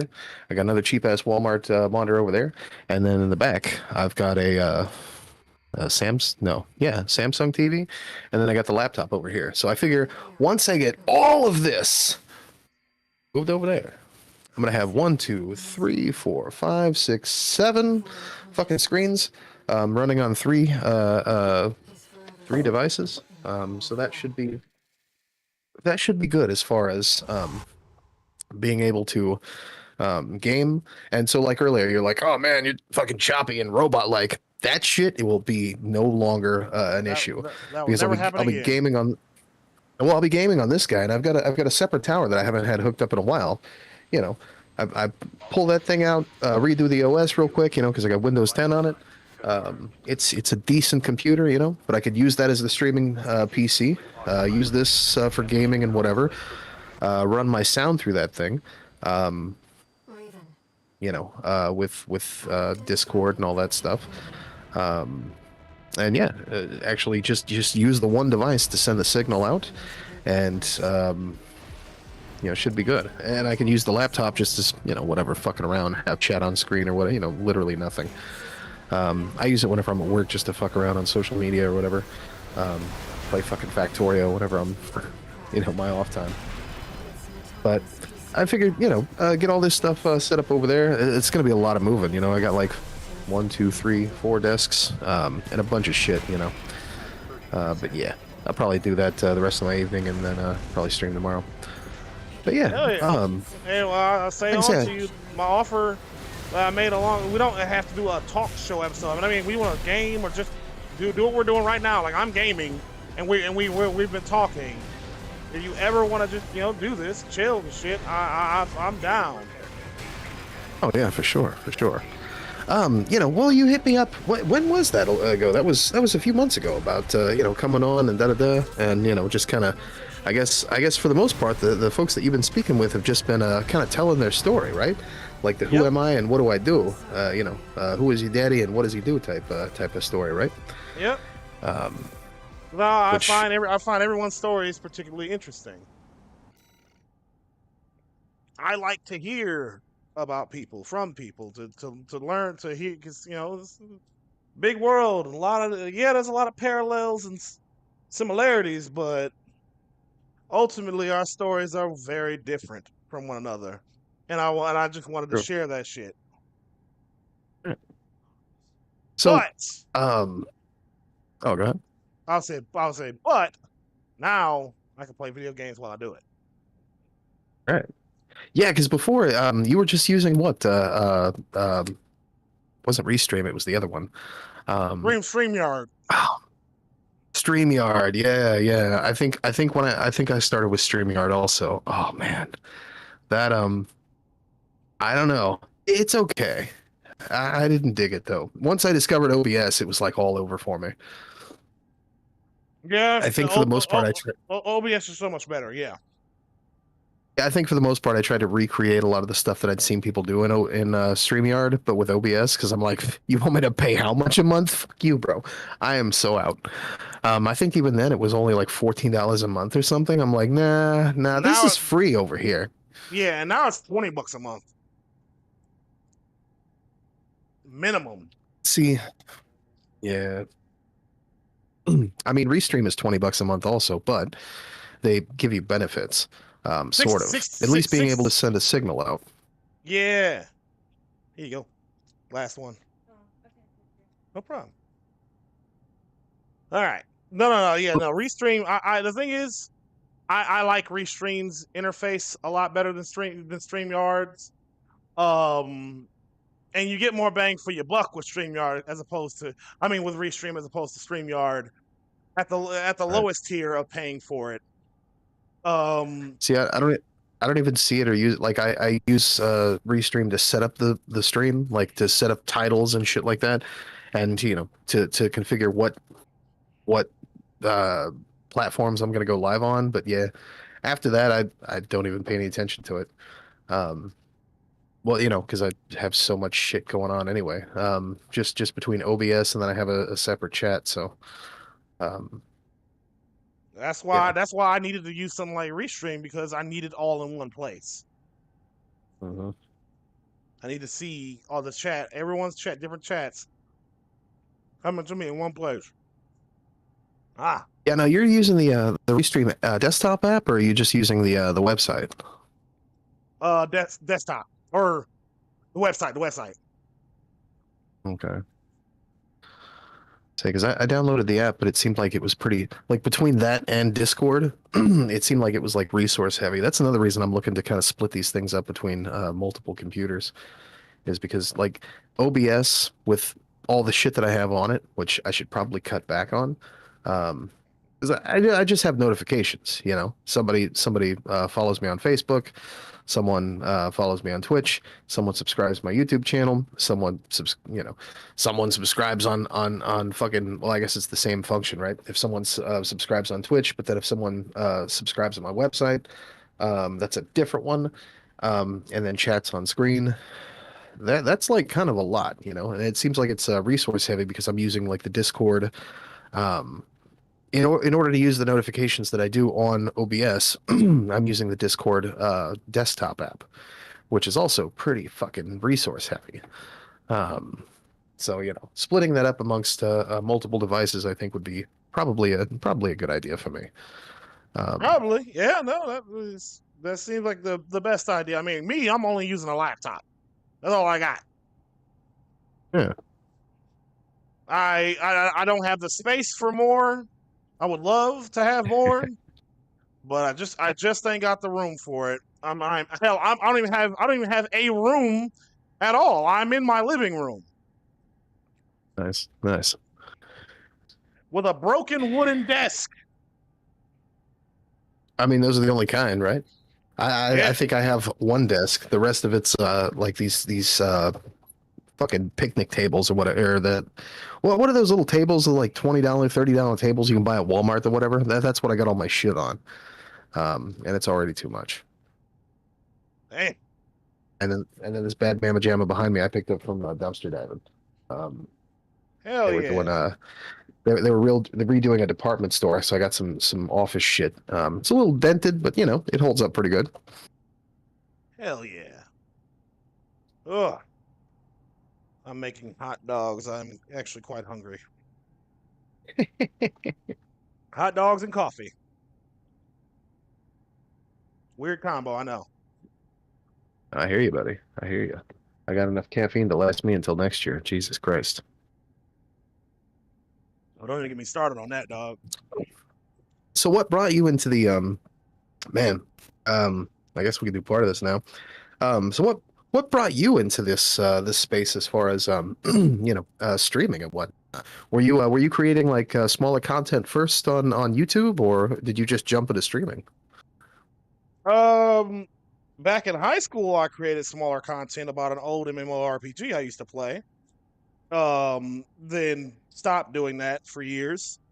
And then I guess what got me into streaming on such is because, well, with regards, it was politics mostly. What got me interested was, I felt like everyone doing a lot of talking, or not everyone, but a lot of people were doing a lot of talking, but saying nothing. So me and my overinflated ego thought I can do it better.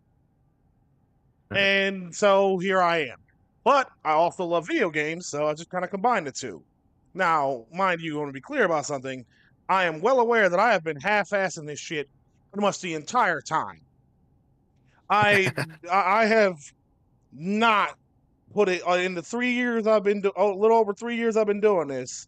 So, which again makes it especially remarkable that I've gained even remotely the following that I have. Despite that, I have been half-assing this shit because I don't know if it's ADHD or if I'm lazy. I don't know. Whatever the case may be, I just didn't put in the effort that other people were putting in. I damn sure didn't put in the effort I'm putting in now with the stuff that I have. Like, I for damn sure did not go out of my way to learn this shit the way that I've learned now. Yeah. See, I did not know that you've been doing this that long, to be honest. I only came about to notice that you were around the neighborhood here. Probably not long before you reached out to me, actually. Which is wild because this isn't exactly it's a big space, but it's not exactly a big space, I mean, to be fair, I did disappear for a year. Okay. But I mean, I didn't get rid of my channel or nothing. That's why I say 3 years. Because I mean, nothing went away. I just disappeared because life. But I'm back. Yeah. Which basically started this year. So that's okay. No, so that actually would make sense then, because. Sorry, not this year, but sometime last year. But you get what I mean. Sorry. So probably not after you and I crossed paths then, or not too long before you and I crossed paths is when you came back then, right? Basically, yeah. I remember meeting you almost immediately after I came back, actually. So that would make sense. Honestly, so apparently the fucking moment you stepped out the scene was about the time that I came in. So I existed in a completely different space. than this one. For ever, basically. My first I guess my first 2 years of doing just YouTube content, I had no idea that all of these people existed. I had no idea that there was even a political thing going on whatsoever. I thought I was alone in the world, thinking that it was a cool idea to talk about politics on the internet. Um, Somehow, all of this Twitch streamers and all that shit, I had no idea that shit existed. Not even a clue. No point of reference whatsoever. The only thing that I can even seem to recall, anything from that era, is when Destiny had his conversation with Tron. I remember my roommate came in. And this is again like 1,000 years ago. I had a roommate came in and it was like, "Oh my God, you have to check this out. This is amazing." And I'm like, "Dude, what is it?" He's like, "You love politics.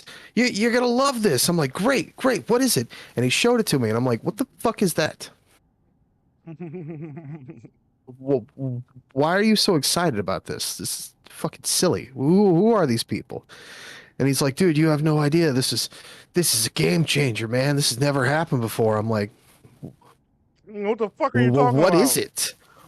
I'm like, "What is it?" Like, I've been watching Tom Hartman do this on fucking TV for like a fucking decade. What the fuck have you never watched fucking C-SPAN, my dude? What do you mean this never happened before? I don't know. And that was the end of the conversation, literally. Until one day someone turned me on to Demon Mama. I discovered Demon Mama accidentally, actually. And when I started watching her stuff, I was like, "Man, this is really fucking fire."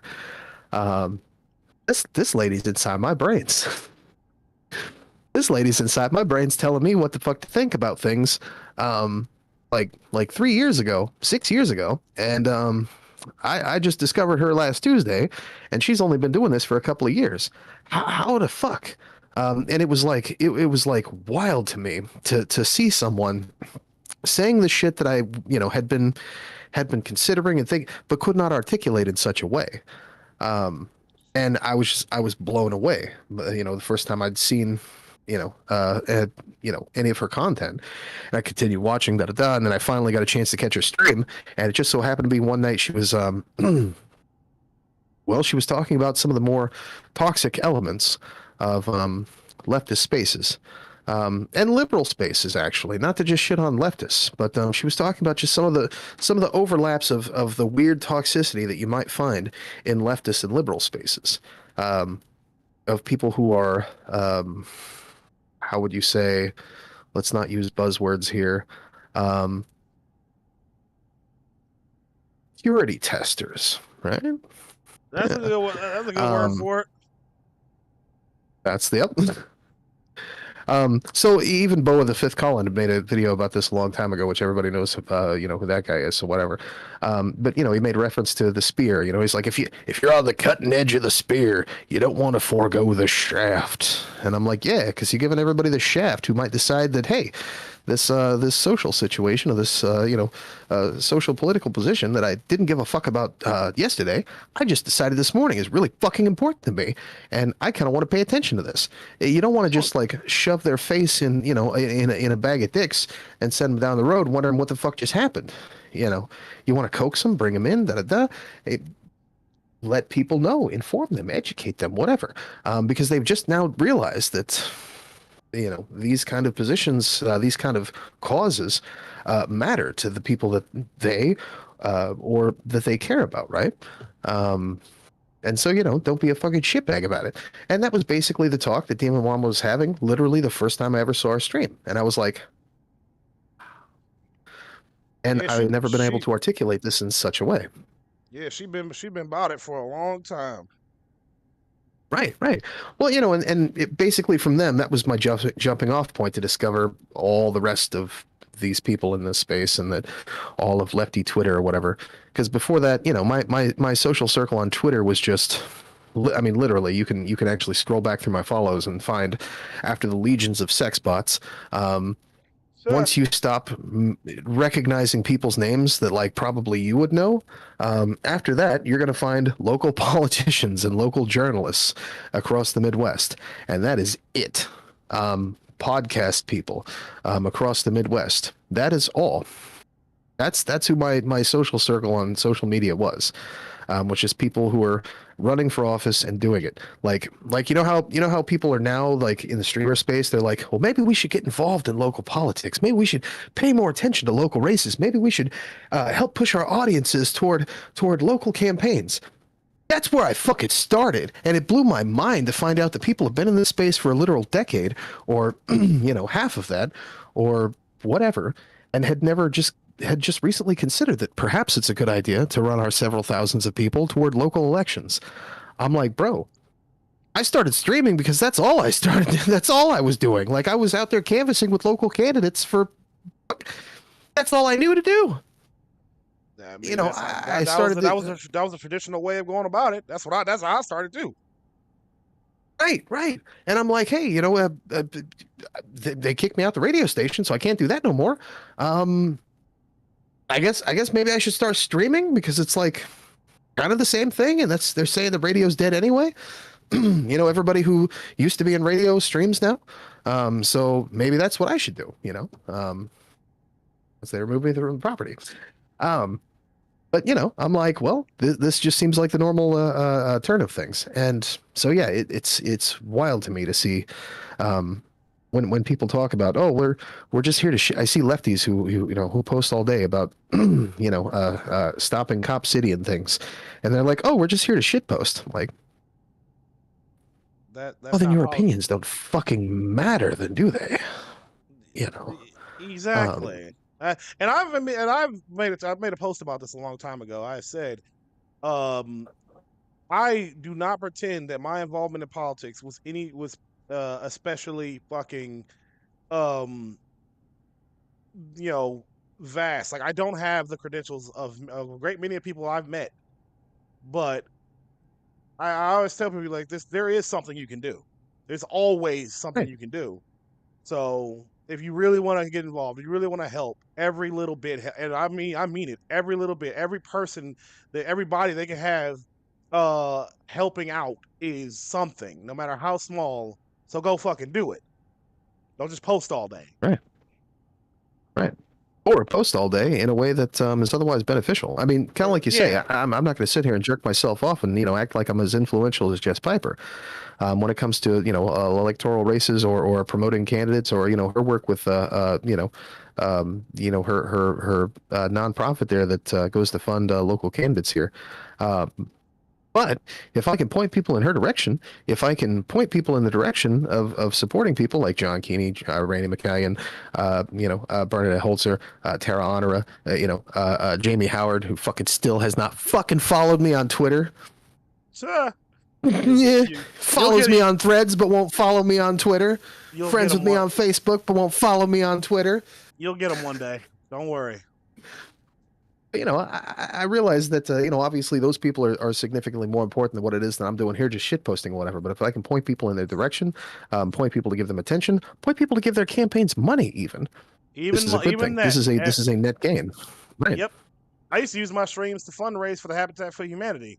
You know what I mean? Like little things like that. Like anything you can do is something. Right. Online, offline, whatever. You can do something. So, go ahead. My literal first stream, political stream, because I was streaming on YouTube before, but I was not a political guy. I was doing finance stuff, right? That's why I got a lot of shit to talk in those spaces, because I was a stonk boy. I was riding the bear train. But my first political stream, Rico, the very first time, I was like, I'm going to talk about politics, and I'm going to hit the button that says stream and not the button that says record. The very first one, I streamed for fucking like 11 and a half hours or some shit, 12 hours, maybe more, I don't even know.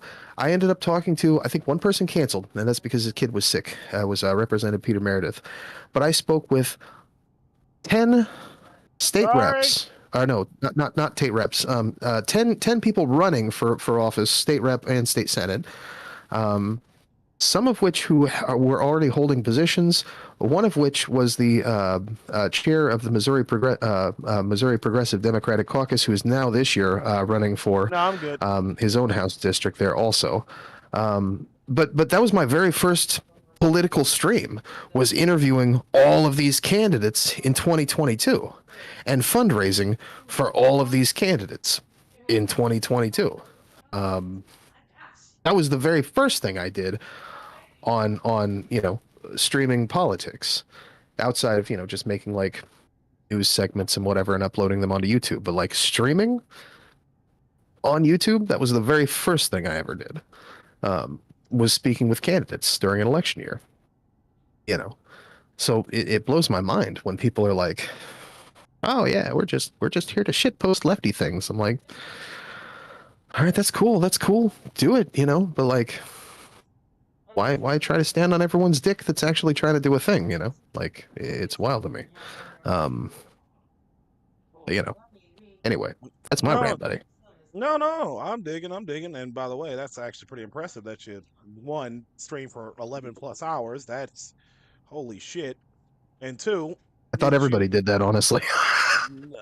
I mean, yeah, some people do, but that's still. I mean, I've done it, but I had to be hopped up on Adderall and caffeine to be able to pull that off.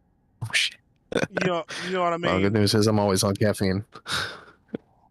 I got some myself right here.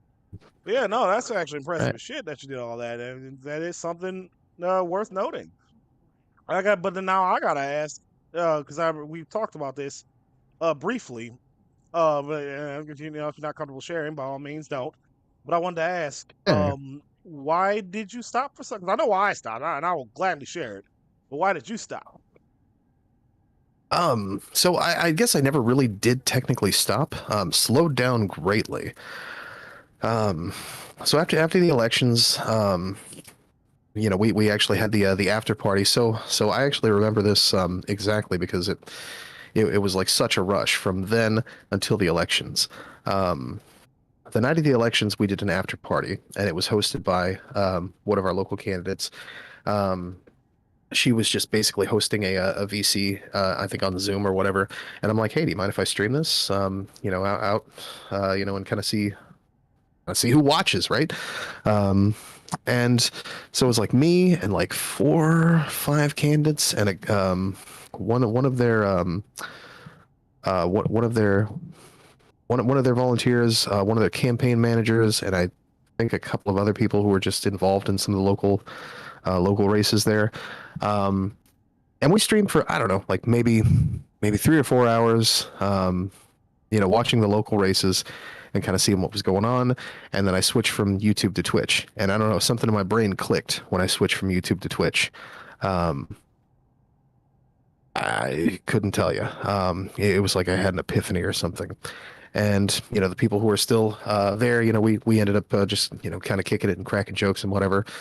Streamed for another like 2-3 hours. And then the party kind of died down. And it was like, all right, well, everybody's jumping off. We're going to go ahead and end stream. Thanks for coming out.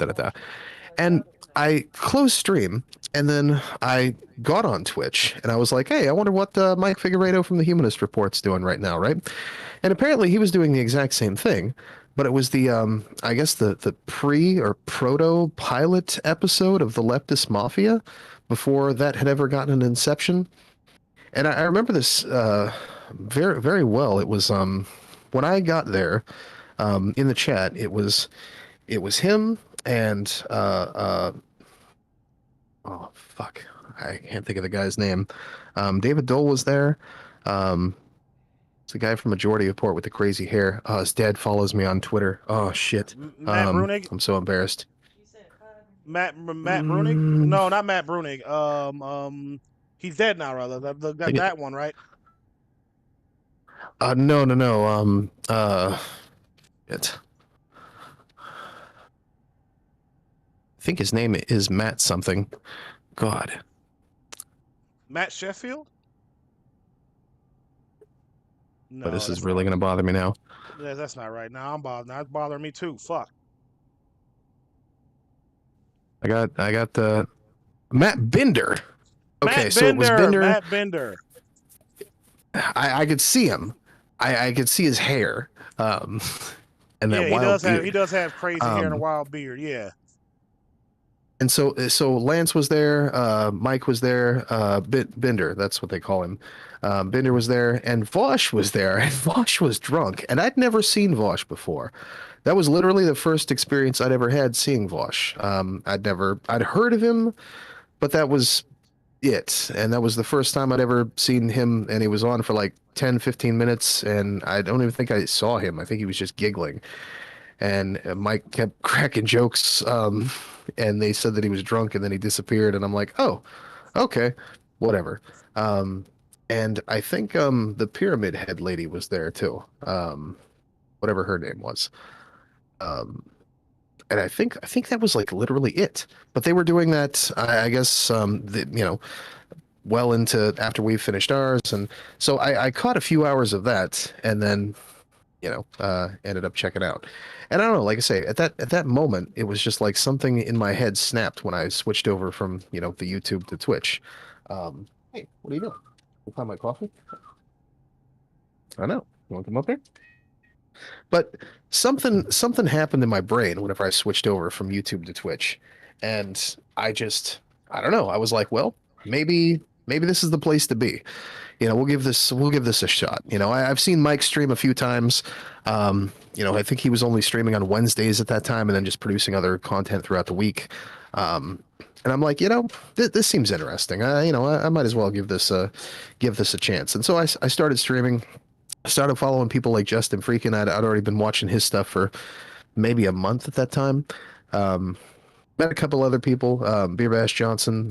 Through him, I came across Boy Meets Mini, which led me to Epic Prawn. I'm just name drop all the tiny homies, smaller streamers I fuck with on a more regular basis. And yeah, I kind of saw how they did things. I saw the people that they had associated with, and I thought, well, this kind of seems like something I could really dig. And it just sort of I engrossed myself in knowing that not only does this space exist, but this shit is like really old. This shit is like technically really old. In fact, if you go back to the Destiny stuff, this shit is as old as the last time that I had paid any attention to anything that was actually happening online, which was probably 2010, 2012-ish. I mean, just to give you an idea, I'm old enough to have seen David Pakman's first like 5 YouTube episodes of his channel, like when it looked like he was literally running it out of a small college radio station out of somebody's fucking bathroom or whatever. The early days of YouTube.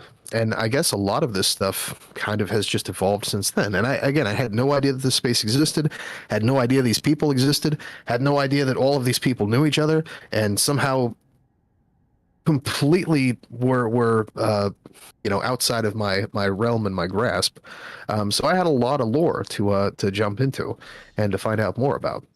And so I watched from the outside, for I don't know, for maybe about a year, half a year, about that. And then I started getting more involved. People started noticing me, I guess, just from shit posting. And then I got significantly more involved, I guess. I think it was probably whenever I went on Demon Mama's stream that people even realized that I was a guy, that was out there from this space. Because, the only ones who really did were, smaller, basically shit posters and I guess chatters from some of the audience. Naomi Chance gave me a huge boost, and I had just seen them posting on Twitter. They ended up getting like shut down off of Twitter or something, moved to Mastodon. I'm like, hey, this little autistic creature posting some really funny shit, some banger ass things, and she really took a liking to me at that time. And then it just so happened to coincide with an opportunity I had to go on Demon Mama's stream, and apparently, because I did the thing. I'm like, hey, mind if I shout out the homies? And she's like, oh yeah, sure, guy, da da da. I seen you here before. It's fine. And I'm like, all right. So I start name dropping all these people I know, and she's like, fuck, I know all those people. I'm like, that's insane. I mean, and then, yeah. Next thing you know, I get dragged into it. People know me. Fuck, I died. But that's what happens, you know. When you put yourself out there, you know, you meet lots of people, and get involved, and get your name out there, and also they get their names out there. We all cross pollinate to an extent. Unfortunately, though, there comes I remember there was a time when people were all about, you know, secretly boosting each other, getting to know each other, blah blah blah blah, and then the famous not to interrupt you, but I think the reason I even brought this up was, and I went on a rant there. Sorry, was because I think around that time that people started noticing me existing. I'm guessing was about the time that you said that you dipped out for a year. So I'm thinking that might have been like as soon as I came in was when you dipped out, and so that's why we didn't get a chance to interact before, because I didn't actually exist in this space before then. That's weird. Is why I mentioned this. That is a wild coincidence. That as soon as I step out, you stepped in, and that's why we never met. Because it's I feel like we would have met, definitely. I cannot imagine us not having crossed paths. But I disappeared for a whole year. I was gone completely. Like, I was barely anywhere to be found. But I made my comeback and met you immediately, and I like to think I'm all the better for it. I'm glad. See, and that's what blew my mind. That's what blew my mind whenever I came across your postings, and then your content, and then your channel, and then all the, because I'm just like, oh yeah, this Rico guy seems pretty cool, but everybody seems to fucking know you, and I'm like, how do they know this guy? Who is this guy? What's going on here?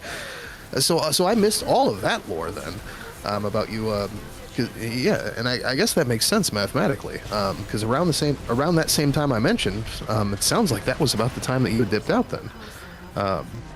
My mind is blown. Wow. I tried to keep, even while I was gone, I tried to keep touch with some people.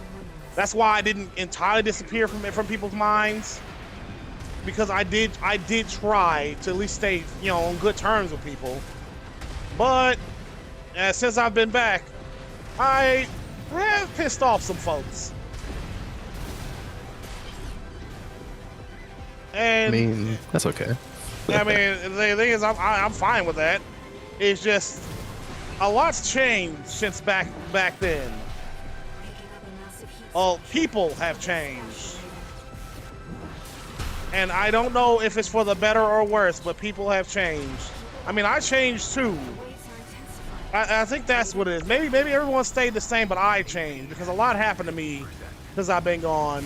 And hell, a lot's happened to me while I've been here. I'm sure you've seen my posts detailing my life and my struggles and such. Oh yeah, for sure.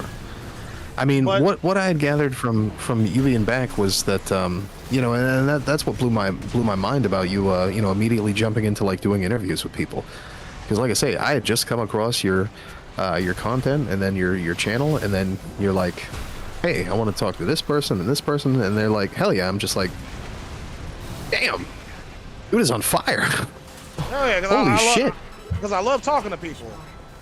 They like, not just for content, but just in general. Put that shield away, motherfucker. Put that shield away. Shit. Here it comes. All right. Yeah, no, I love talking to folks, and I'm glad I reached out to as many people as I did. Although I have come to regret that for some people, and subsequently deleted my talks with them. Like, for example, Euphoria Tori, you know what I mean? Yeah, I don't think I caught that one, but yeah. Yeah, I saw the. Go ahead. Oh, go ahead. Oh, I was just gonna say that yeah, that one was fucking wild to discover. But even before that discovery, Euphoria Tori kind of turned on me because of something I said, and she called me fake. Said I was being, you know, that, and I was like, you really think that everything I said to you was, you think I was just fucking lying to you, pretending to feel or think a certain way that I thought? And she was like, yes, I do. And I was like, cool. So for it to come out later that it turned out she was the fake one, and a whole ass fraud. I was like, there is something beautiful in this. This is some beautiful fucking irony here, and I fucking love it. The one I have been delivered moment. I feel you. I feel you. I've had a few of those. Yep, for sure. It's Thank you. Thank you. Yep. Yeah, no. I guess Hey, I want to Rico, there's ask. somebody in your house, bro. Yes, it is my mother and my friend Aaliyah. Oh, okay. I'm Oh, good, okay. thank There's you. two people in your house, bro. I'm sure I'll eat them. A friend of mine sent me this observational data. Yeah. I saw that the other day when you were streaming. I'm like, I was working at the time. That's why I hit you in the. I had no audio, but I'm like, I hit you in the chat. I'm like, yo, I'm just lurking right now. But and then I saw somebody walk by, and I'm like, I wonder if he knows there's somebody in the house. Oh yes, I better tell him. If there was ever anyone that I didn't know in my house, believe me, I'd be freaking the fuck out. If any of y'all watching me had said, "Who is that in your house?" I'm like, "What do you mean? There shouldn't be anybody in this house right now." I would freak the fuck out right there. Somebody sneaking up on you, Rico. They got a bowl of snacks. There have been movies. There have been movies and whole ass games made on that concept. It is fucking terrifying. That's a Right? common side effect of old gen augmentation. No, I saw your I did. Okay, I don't know. I don't want to bring up old shit and whatever, but I did see your I think I watched it on stream actually. I don't think I saved it because that would be kind of not that I have a big audience or anything, but I did watch your chat with oh God, what's his name? Joe Lewis. That fucking conversation. Joe Lewis. Yeah. That was interesting. I heard you were going to speak with him, and I'm like, oh, this is going to be neat. And then I saw it, and I'm like, oh, okay. Yeah, that was frustrating as shit. That was probably the most frustrating conversation I've ever had with a human being. I mean, it was good though. I think I don't know. It was good. That's it was that's a what good I'll conversation. say. It was a good conversation for sure, but Yeah. it was frustrating in that people like that annoy the shit out of me. I don't think he's a bad guy. I want to be clear about that. I just found him incredibly annoying. The way he went about the way he went about things. I'm just like, buddy, I know what you're trying to say here. I'm spelling it out to you, but he would just keep insisting that he didn't mean what I was saying. And I'm like, what I said he was saying. And I'm like, I hate when people do that. I'm like, I'm not stupid. I know what you're saying. You know what you're saying. So just own it, bro. Don't fucking. That's not what I meant. You're just not getting it. I'm like, what am I not getting? Spell it out to me, motherfucker. So I don't know Joe. I've never interacted with Joe. I don't want no beef with Joe.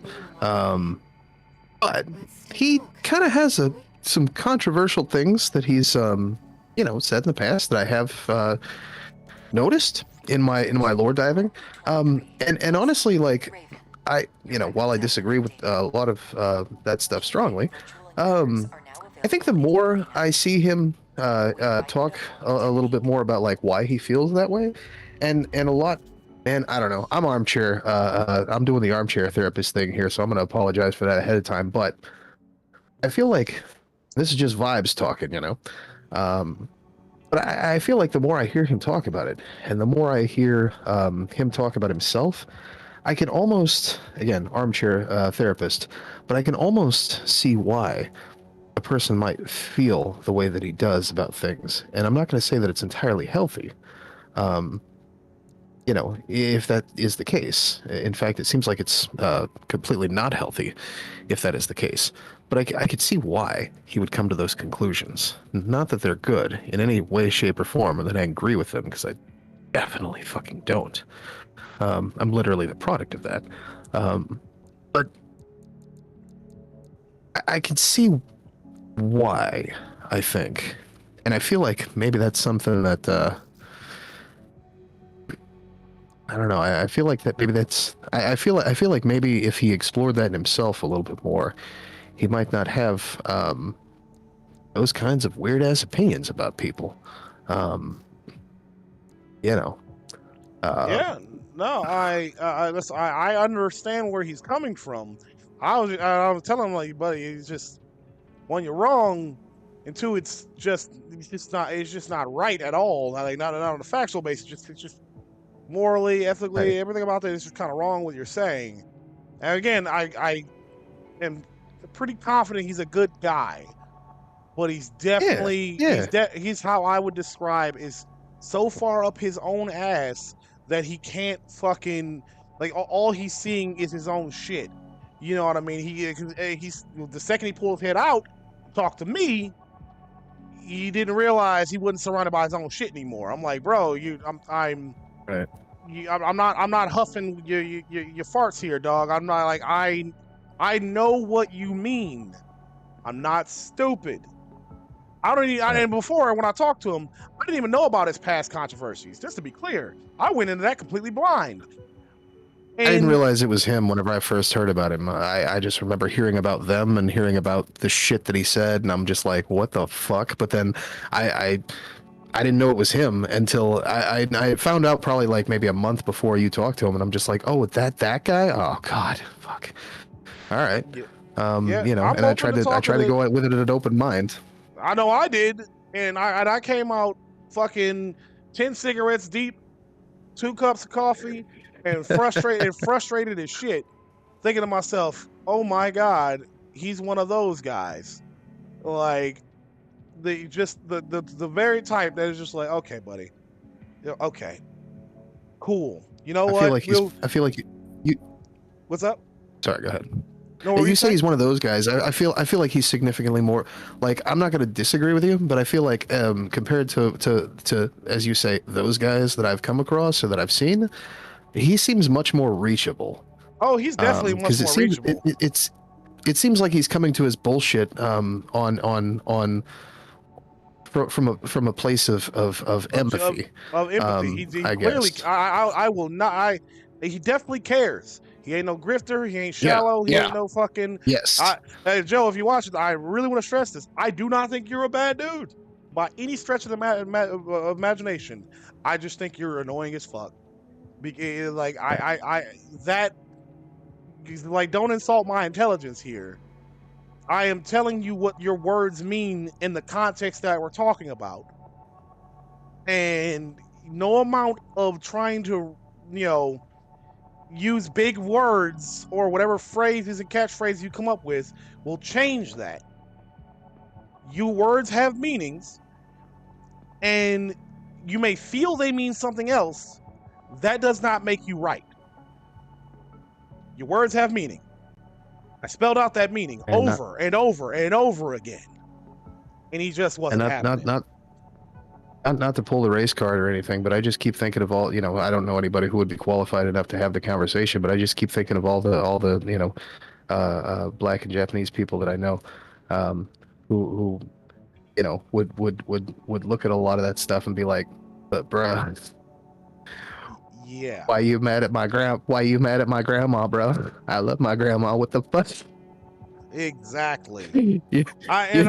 In my case, I tend to. I love both my grandmas, bro. What the fuck is wrong with you?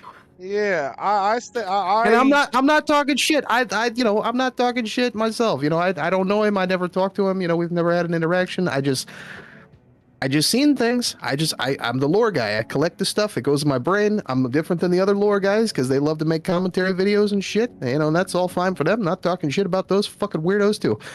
But I do it because I'm interested in people.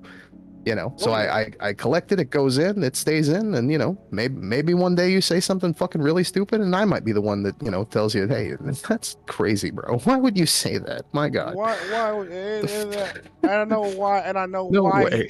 And that's like I said. I know why he's saying it. I know why lots of people said Your they conversation shed light. I think. It really. I feel like your conversation shed so much light for me. Because I had a much more negative opinion about his positions on that stuff until seeing you speak with him. I think kind of it's like it clicked for me, and I'm like, oh, this is just a person who is not really sure of the why. in their own situation, maybe. And again, I'm just armchair speculating here, armchair therapy guy. I don't know, haven't talked to him, but I feel like maybe he's just uncertain on his intersection, On his own intersection and project yeah, and he projects projecting that maybe. Yeah, no, I Which I can understand. I grew up around white people too, bro. It's kind of weird, You're like, who the fuck am I? Wait a minute. I think every Japanese American who, I don't know, I've never been black before, but I think every Japanese American that I've come across who's lived around, white people, especially in their youth, they go through that point where they're just like, why the fuck I ain't got blonde hair, bro? What the hell is wrong with these hillbilly sons of bitches? I was asking the same questions. I grew up on, largely anime and cartoons, and I used to wonder why it used to be very hard. Why don't I look like Chainsaw? Yeah, like where are the black people in these things? And right. The lack of it made me feel like I guess we're just not there. You know what I mean? I guess and depending on how old it is, when they got black people, it's not great. Yeah, it's not great. But representation has gotten 1,000 times better, and it's only gotten better with each passing year. So I feel good. I feel fucking good about it. Sure. But it's come a long way since Akira. Oh, for sure. But that's what I'm saying. I understand where he's coming from. I still think he's wrong. But the thing about me is I'm willing to agree to disagree. You know what I mean? I'm not gonna just fucking badger you until you admit you're wrong. I'm just gonna be like, all right, well, whatever. We agree to disagree. Fine. You know what I mean? In it there, because I don't want to. I'm not trying to be your fucking enemy. I don't hate you. It's just like you got your opinion, I got mine. We hash it out, and that's the thing I want to say to Joe Lewis, anybody else, is I will respect you a lot more if you're at least willing to hash your shit out with me. Whatever disagreement, even if we still disagree by the end of it, if you're willing to at least hash it out, not just try to dunk on me, not just talk your shit, at least hash it out. I will have an immensely more respect for you as a person, because I respect people willing to, go to bat for what they believe in, for what they stand for, or this, that, and the third. So on that note, fucking, if Short Fat Otaku watches this, I want you to know I have zero respect for you, buddy, because you had your chance. I would say I was a little bit of lore. Do you know Wick TV? I know about Wick. We've never had an interaction either. The only reason I know about SFO is because somebody I know is like a big fan. Oh man, I don't even.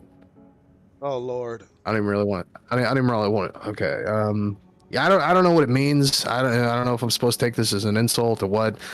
But I had somebody who watches SFO and was like, "You're gonna love this guy. He reminds me so much of you, but he's like on the other side of things." I'm like, "What the fuck? Really?" Okay. I don't know what that means. Like I've seen some of his content and I'm like, how, bro? Like what the fuck you mean? I think maybe just because he yells, maybe I yell. Does he yell? I don't know. I haven't watched a bunch of his stuff. I've just seen him post some shit on Twitter that was like, what? How does a person even hit send on that? Yeah, that should be saved in drafts. Reminds him of you. I'm like, you don't know. I would have said to him, "You don't know me for shit, motherfucker. How dare you?" Does he yell? Like, what does he do? Like, what's his thing? I don't even know. He's like a conservative, right? I just seen him post some really cringe ass shit. Other than that, I have no idea. No. Yeah, no. He's a trip. I don't even know if I call him conservative. He's just kind of a contrarian and just kind of an asshole on purpose. Like, he just likes to take whatever position pisses the most people off. Like, that's his thing. Like it says Pike in the chat just described him, like kind of right libertarian type. Like he's not.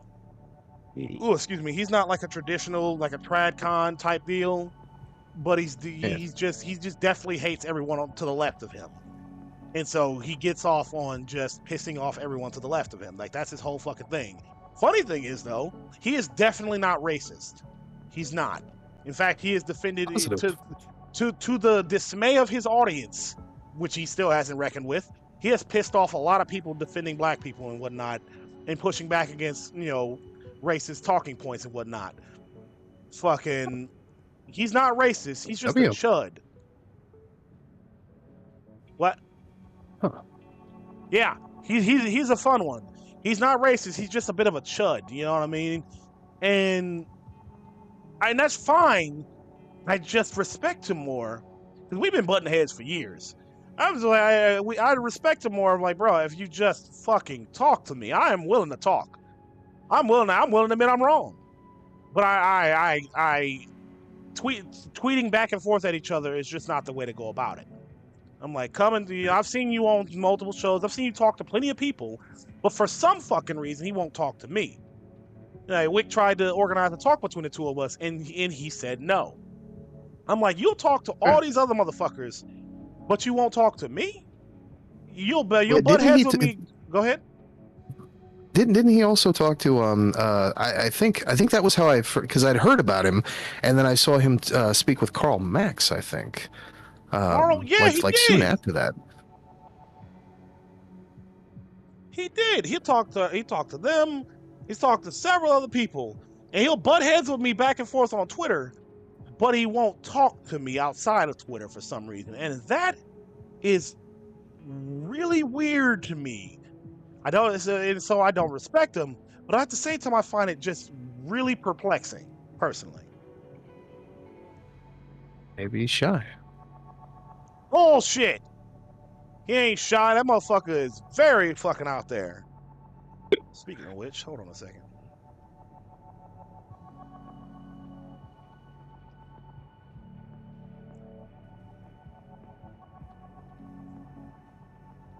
All right, sorry. I'm not much of a. Oh yeah, no. When I heard that, I was like, "What?" Because I'm not much of a contrarian. I can be an asshole for no reason, and so maybe that was the comparison. And I try to, whenever I have a disagreement with someone, I try to give them the benefit of the doubt, if I find that they're being dishonest, or, I try to give people as many chances as I can. But if you're, it's like if a person is being, let's say, very apparent, that they're being dishonest about a position that they hold, after so many chances, it's like, I don't know. I feel like after a certain point, it's like this motherfucker must just think I'm silly, like they must just think that I'm fucking silly or something if they think that I'm truly going to believe this. So at that point, it's kind of a little more fair game to be a little bit more aggressive, I think. Yeah. So maybe that was the comparison. I don't know, but I'm not much of a contrarian myself. Yeah. No, you don't seem the type. I've been ever since I started following you. I'm like, no, you're not. No, that's not you. You're not a contrarian. I think that's a safe bet. I'm big on introspection, so I feel like a contrarian would have a hard time with that. Yeah, no, that's not you. Yeah, the best part about being wrong is the opportunity to grow. Hell yeah. And Will, I don't know if you're still there in the chat, but thank you for sticking around. Have a good night. You be well as well. Gotta be well as well. Jesus. Gotta pick my words better. But other than me talking shit about respective people, let's talk about something a little more positive. Like, for example, what would you say you've been into lately? Good thing. Oh man. Good thing. I don't know. I got into that pizza a little bit ago. That was pretty good. Honestly, most of what I've been doing lately has just been working. They kind of jerk me around at work, just a little bit. I love that for me. I pulled close to 70 hours, in a 7-day period with 1 day off. But because it was scheduled out for 2 weeks, no overtime. I love that for me. I'm trying to work that out to make sure that doesn't ever happen again. Because yesterday, as soon as I got out of work, I felt like fucking leaky tofu. And again, I was planning on streaming today. I wanted to stream last night, but by the time I got out of work, brain no worky so good. And, I got up today. I'm like, all right, gotta do a little bit of grocery shopping. I'm gonna move this fucking desk. And, yeah, I ended up just taking like the third nap for the day just to kind of catch up on all the lack of sleep I've been getting since last, 2 Wednesdays ago. It's been pretty fucking nice, not gonna lie. But yeah, otherwise just kind of setting things up to Back in the game. yeah, pretty much, man. Right now I'm saving up to get the whip fixed. I got a little bit of an issue with that. Had some car trouble a few months back, and just looking to get that thing back up and running. Started a different job here recently a few months ago, and just kind of working it out, getting back to normal. Which I'm loving the idea that I now have the opportunity to stream, a little bit more regularly, kind of sort of somewhat. Which hopefully after next month I'll be significantly more regular with like a regular job schedule.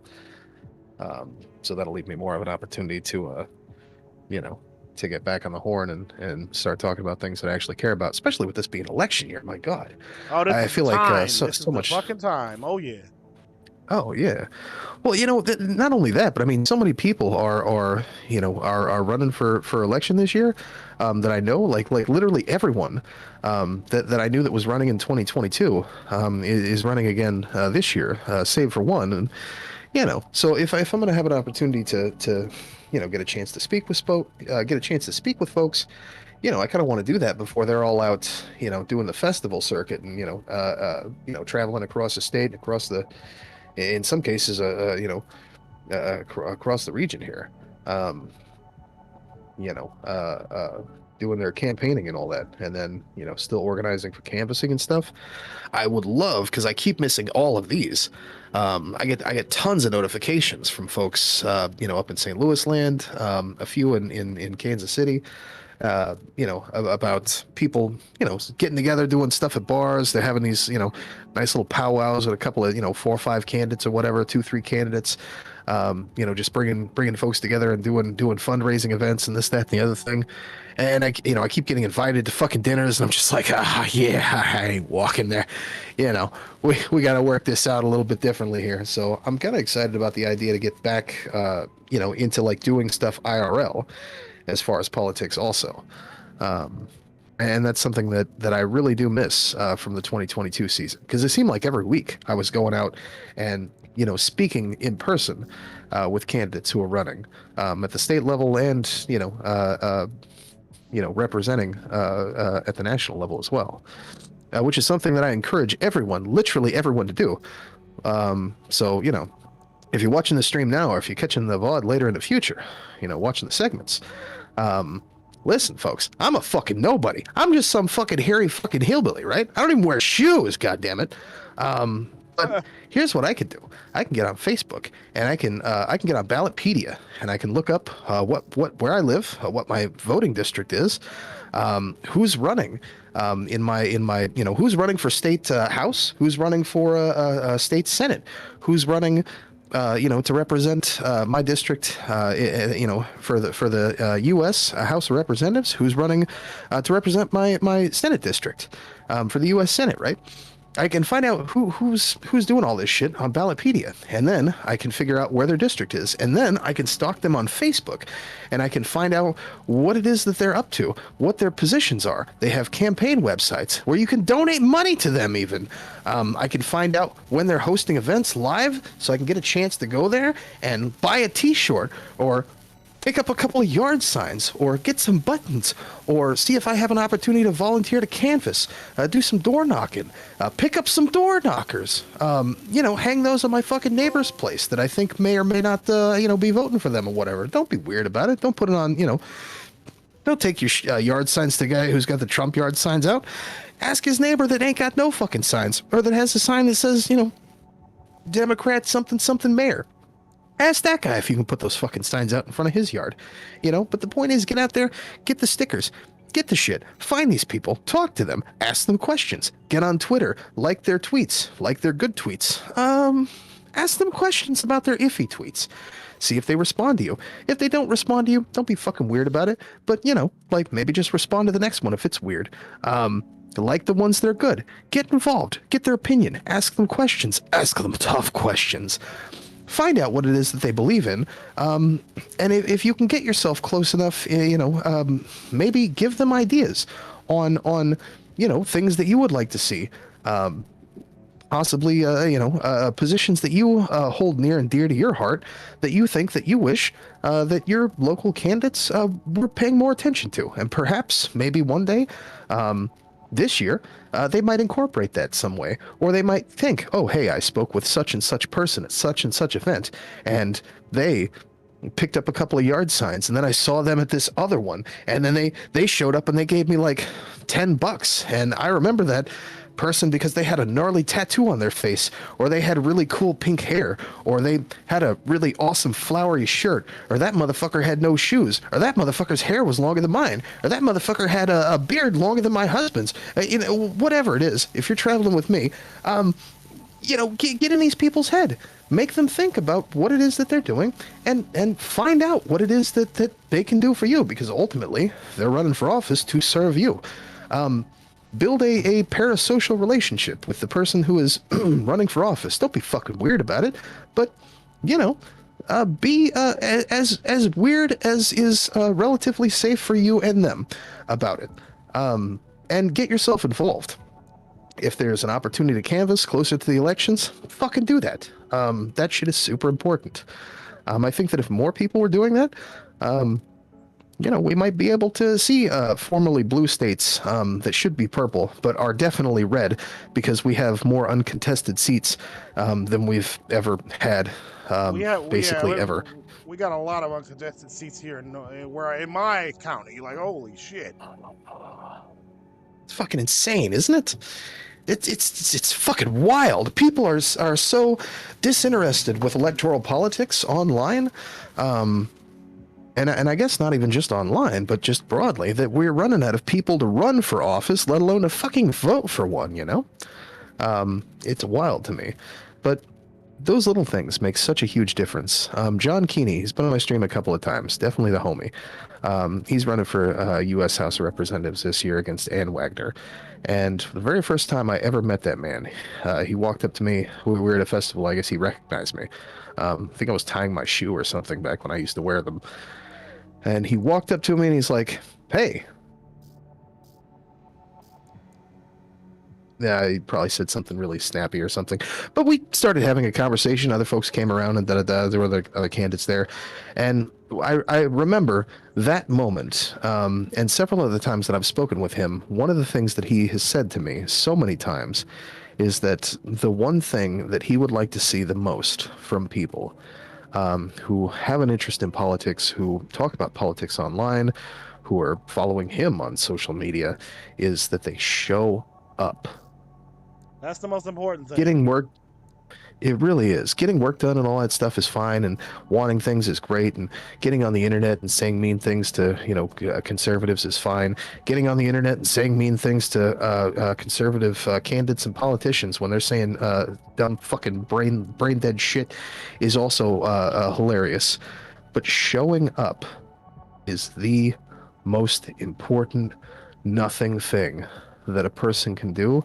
It can make all the difference in the world. Snowballs. It does.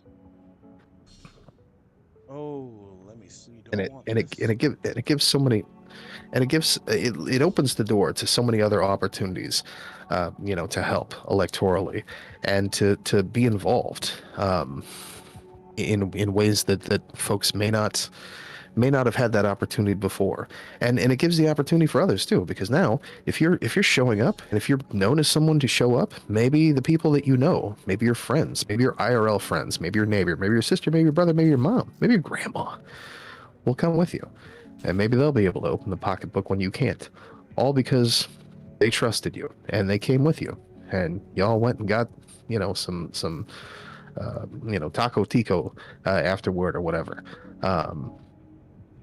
But showing up is the single most important thing that a person can do that wants to be involved in politics at any level. So fucking show up. Go to your county Democrat meetings. If everybody who went, not to say that you shouldn't be going to like your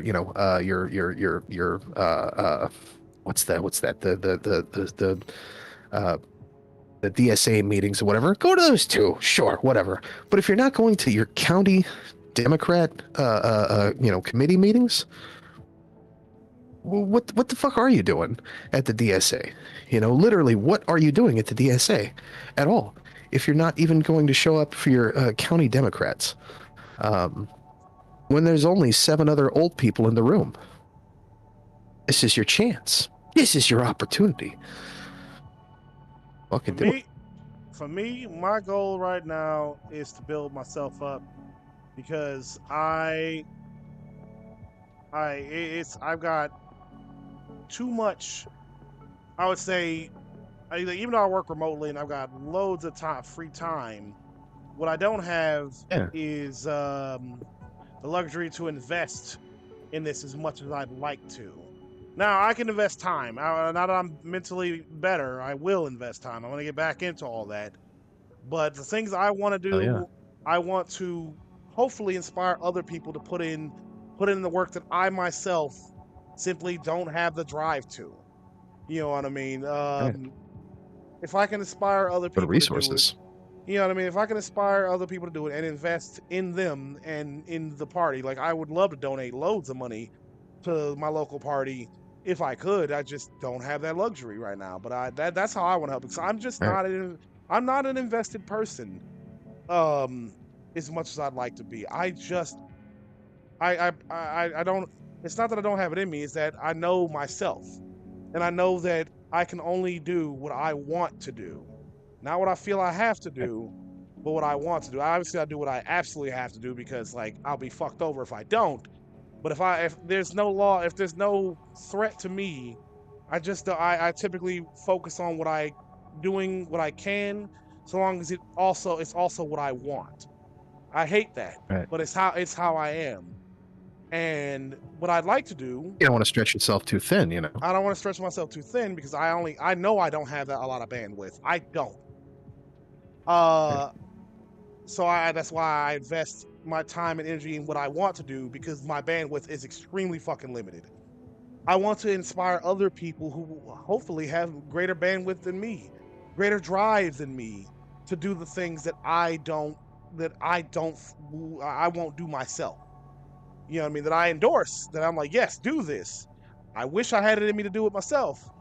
But you, sir, you madam, you person, you got the drive, you got the heart, you got the mindset to do it, but you know what I mean, you just need that push. I want to push people to do that, to do this shit. Because right now, the bare minimum I do is I always vote. I never miss an election. I have the I have a whole ass election app. It dings me every time a local election is coming. Like, I make it a point to vote every time at a bare minimum. So I will always vote. But as far as getting involved goes, it's gonna be a while before I have it in me to do that again. But I do look forward to doing it. Like, one day I am gonna get back out there the way I was before. One day. Okay.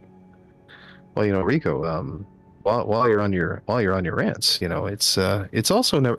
So another thing that I would encourage content creators to do, and again, this is literally just bending over and sucking my own dick for a second. How I mentioned to you how I got in this space was because the vast majority of the people who followed me on Facebook, and then whenever I discovered how Twitter worked, because I didn't have a Twitter. I used Twitter for memes. I seen how Trump did it. I'm like, Trump says some dumb shit, and people post it in places. I could say some dumb shit, and I could post it on Facebook. Yeah. And I had like 3 people following me. I was so fucking proud of myself, But yeah, so but the only people who followed me on any social media really were other candidates and podcast people, who were local and whatever. People who are running for office, people who are involved with people who are running for office, the entire, I guess you could say the entire Dirt Road Democrat online network, if you will. That was like literally the only scene that I had online. Good to go. Sorry, what were you saying? Say I guess it was the only the only people who were following me on social media were the greater dirt road Democrat scene, on Twitter, Facebook, any social media, whatever. Before I had discovered all of the rest of content creators and their followers and things, on Twitter.com. But yeah, I think just like how from my perspective, people are doing it in reverse, where they get on Twitch and they start streaming video games, and they start talking about politics, and then however long later they're like, maybe we should start pointing our audiences toward local campaigns and local candidates in their area. I think I'm going to do what you did it the other suggested. way. I'm going to do what you suggested. I'm going to start reaching out to local politics and local politicians and aspiring local politicians and ask them to come on the show to talk. Well, here's the thing. Like wherever I don't know exactly where it is you're located, but I know that wherever it is, fuck nowhere, if it's brother. Well, yeah, that's the thing though. If it's a red state, you're at a great opportunity because everybody fucking running for office wants to talk to Rico. If it's a purple state, a lot of fucking people want to talk to Rico. If it's a blue state, I don't fucking know. I never lived in one. You got me, bro. I don't know how those fucking people do it. I don't know.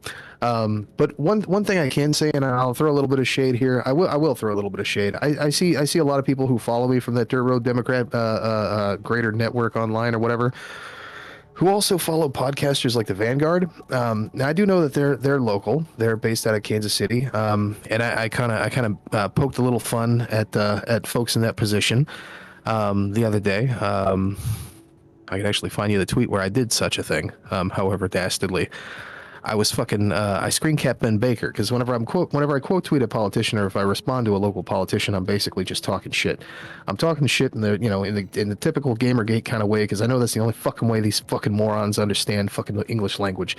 I swear to God, when I see people find someone and they post some shit like I'll give you an example. So this tweet that I screen cap for my audience. I'll quote tweet for theirs. It was Dean Ploker fucking quote tweeting Ben Baker and also like showed a picture of him standing there in the fucking Moleg, right? It's like Representative Baker's HJR 104 would ban ranked choice voting and ban voting by non-citizens, because that's how they're pushing this, is that ranked choice voting allows illegal immigrants to vote or some fucking shit. Ranked choice voting is a scam to rig elections for left-wing candidates. Last year, HJR 66 passed in the House and made it out of a Senate committee. Tag the co-sponsors below. And it's a nice, pretty picture of Ben Baker looking like a fucking dandy. And so, I screen capped that because this is to my audience, right? And I literally just, I tweeted out, why my Missouri third-party voters, because, you see the fucking tank, he's fucking, we need to vote third party. We need to vote. Well, I'm not voting by Genocide Joe because that's important to me. If Trump wins, then the revolution can begin. Fuck. Jesus. So I tweeted this out, and why my Missouri third-party voters and podcast people sleeping on this? Here's your chance to be any kind of relevant and put your money where your mouth is.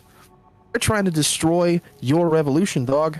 The only one, the one that's happening in your front yard.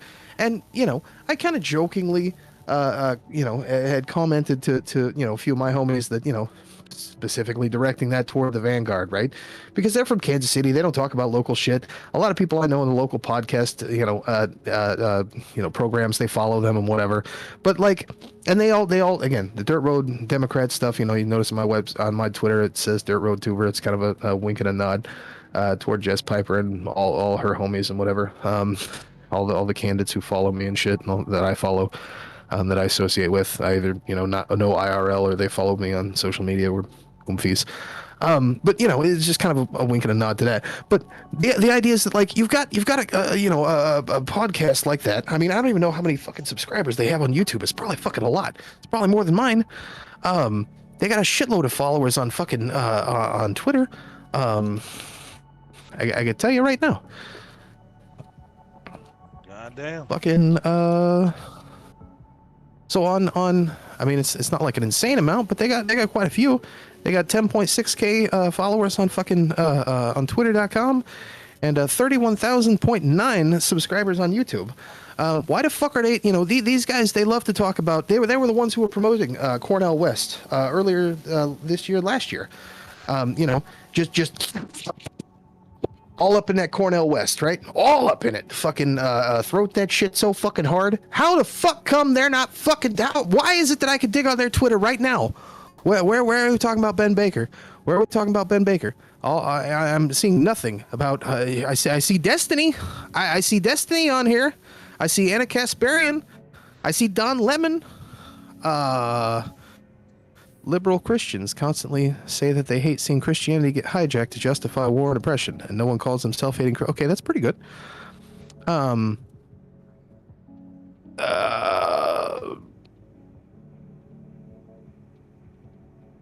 Trump-Biden debate. I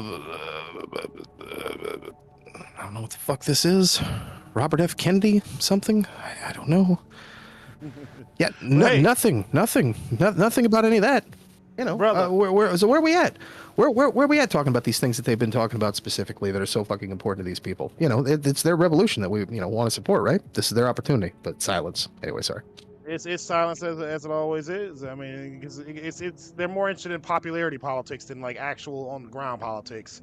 That's what it is. You know what I mean? Like, Cornel West is popular to talk about, and Kasparian is popular to talk about. Destiny is popular to talk about. You know how it is, man. This is the opportunity, man. This is the chance. This is the election year. This is the time. This is the issue. Cornel West is the issue.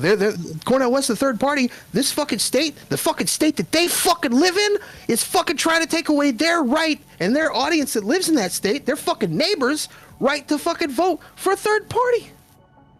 This seems way more imperative. From their perspective, this seems imperative. Oh, for sure.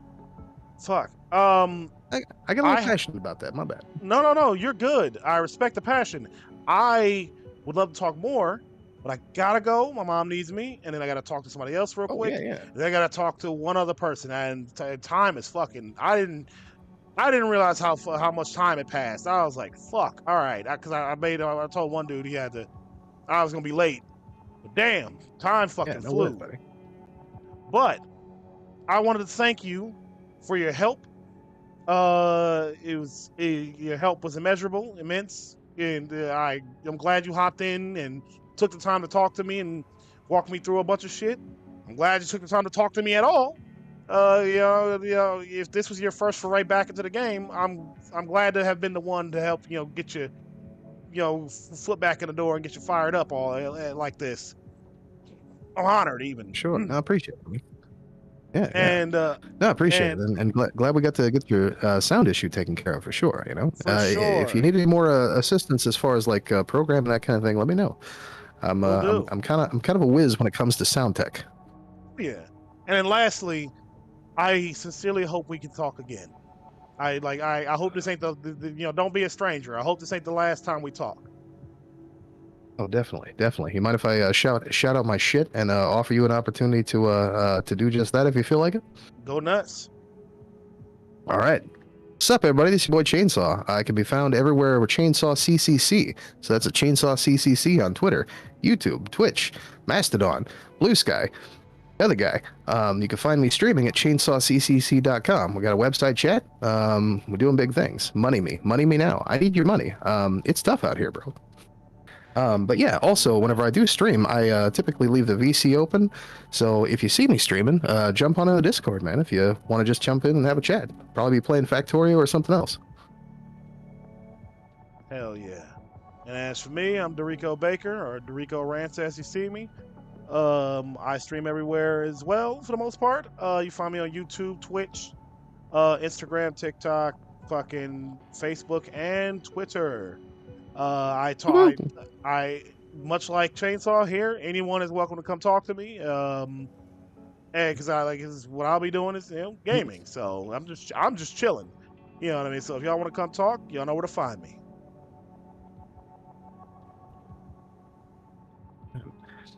I appreciate it, buddy. Thanks for having me on. It was a pleasure. You have a good night, dude. We'll talk to you next time. Bye-bye. Bye. right, mother.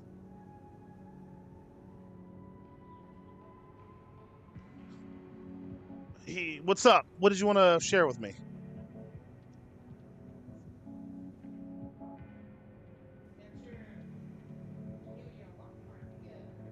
Your auntie?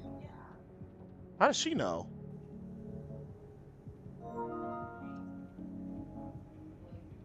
Probably. Cause I didn't. Cause I sure as fuck didn't tell her.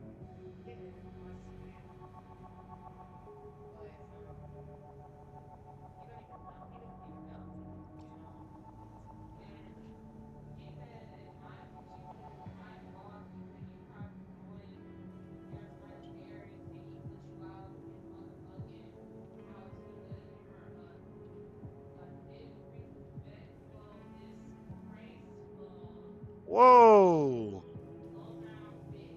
Yo. Oh Lord.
Hey, I got you.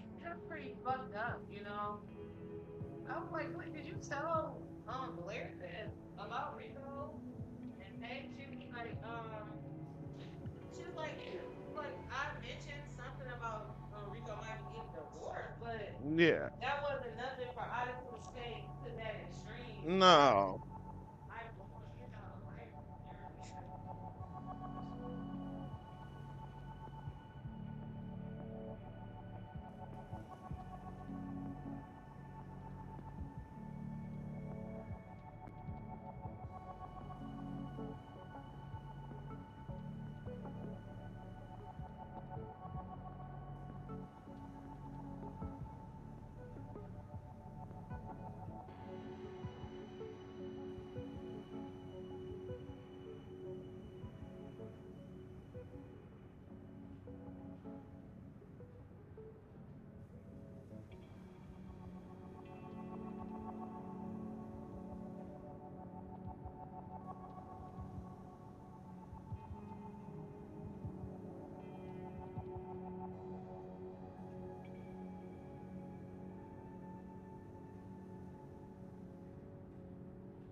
Okay, I'm back. Sorry, I was getting coffee. Talking to my mom.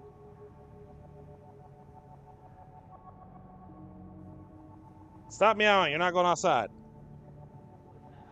No, that's Bilbo. Hello. Can you hear me? Loud and clear. Hi. Hey.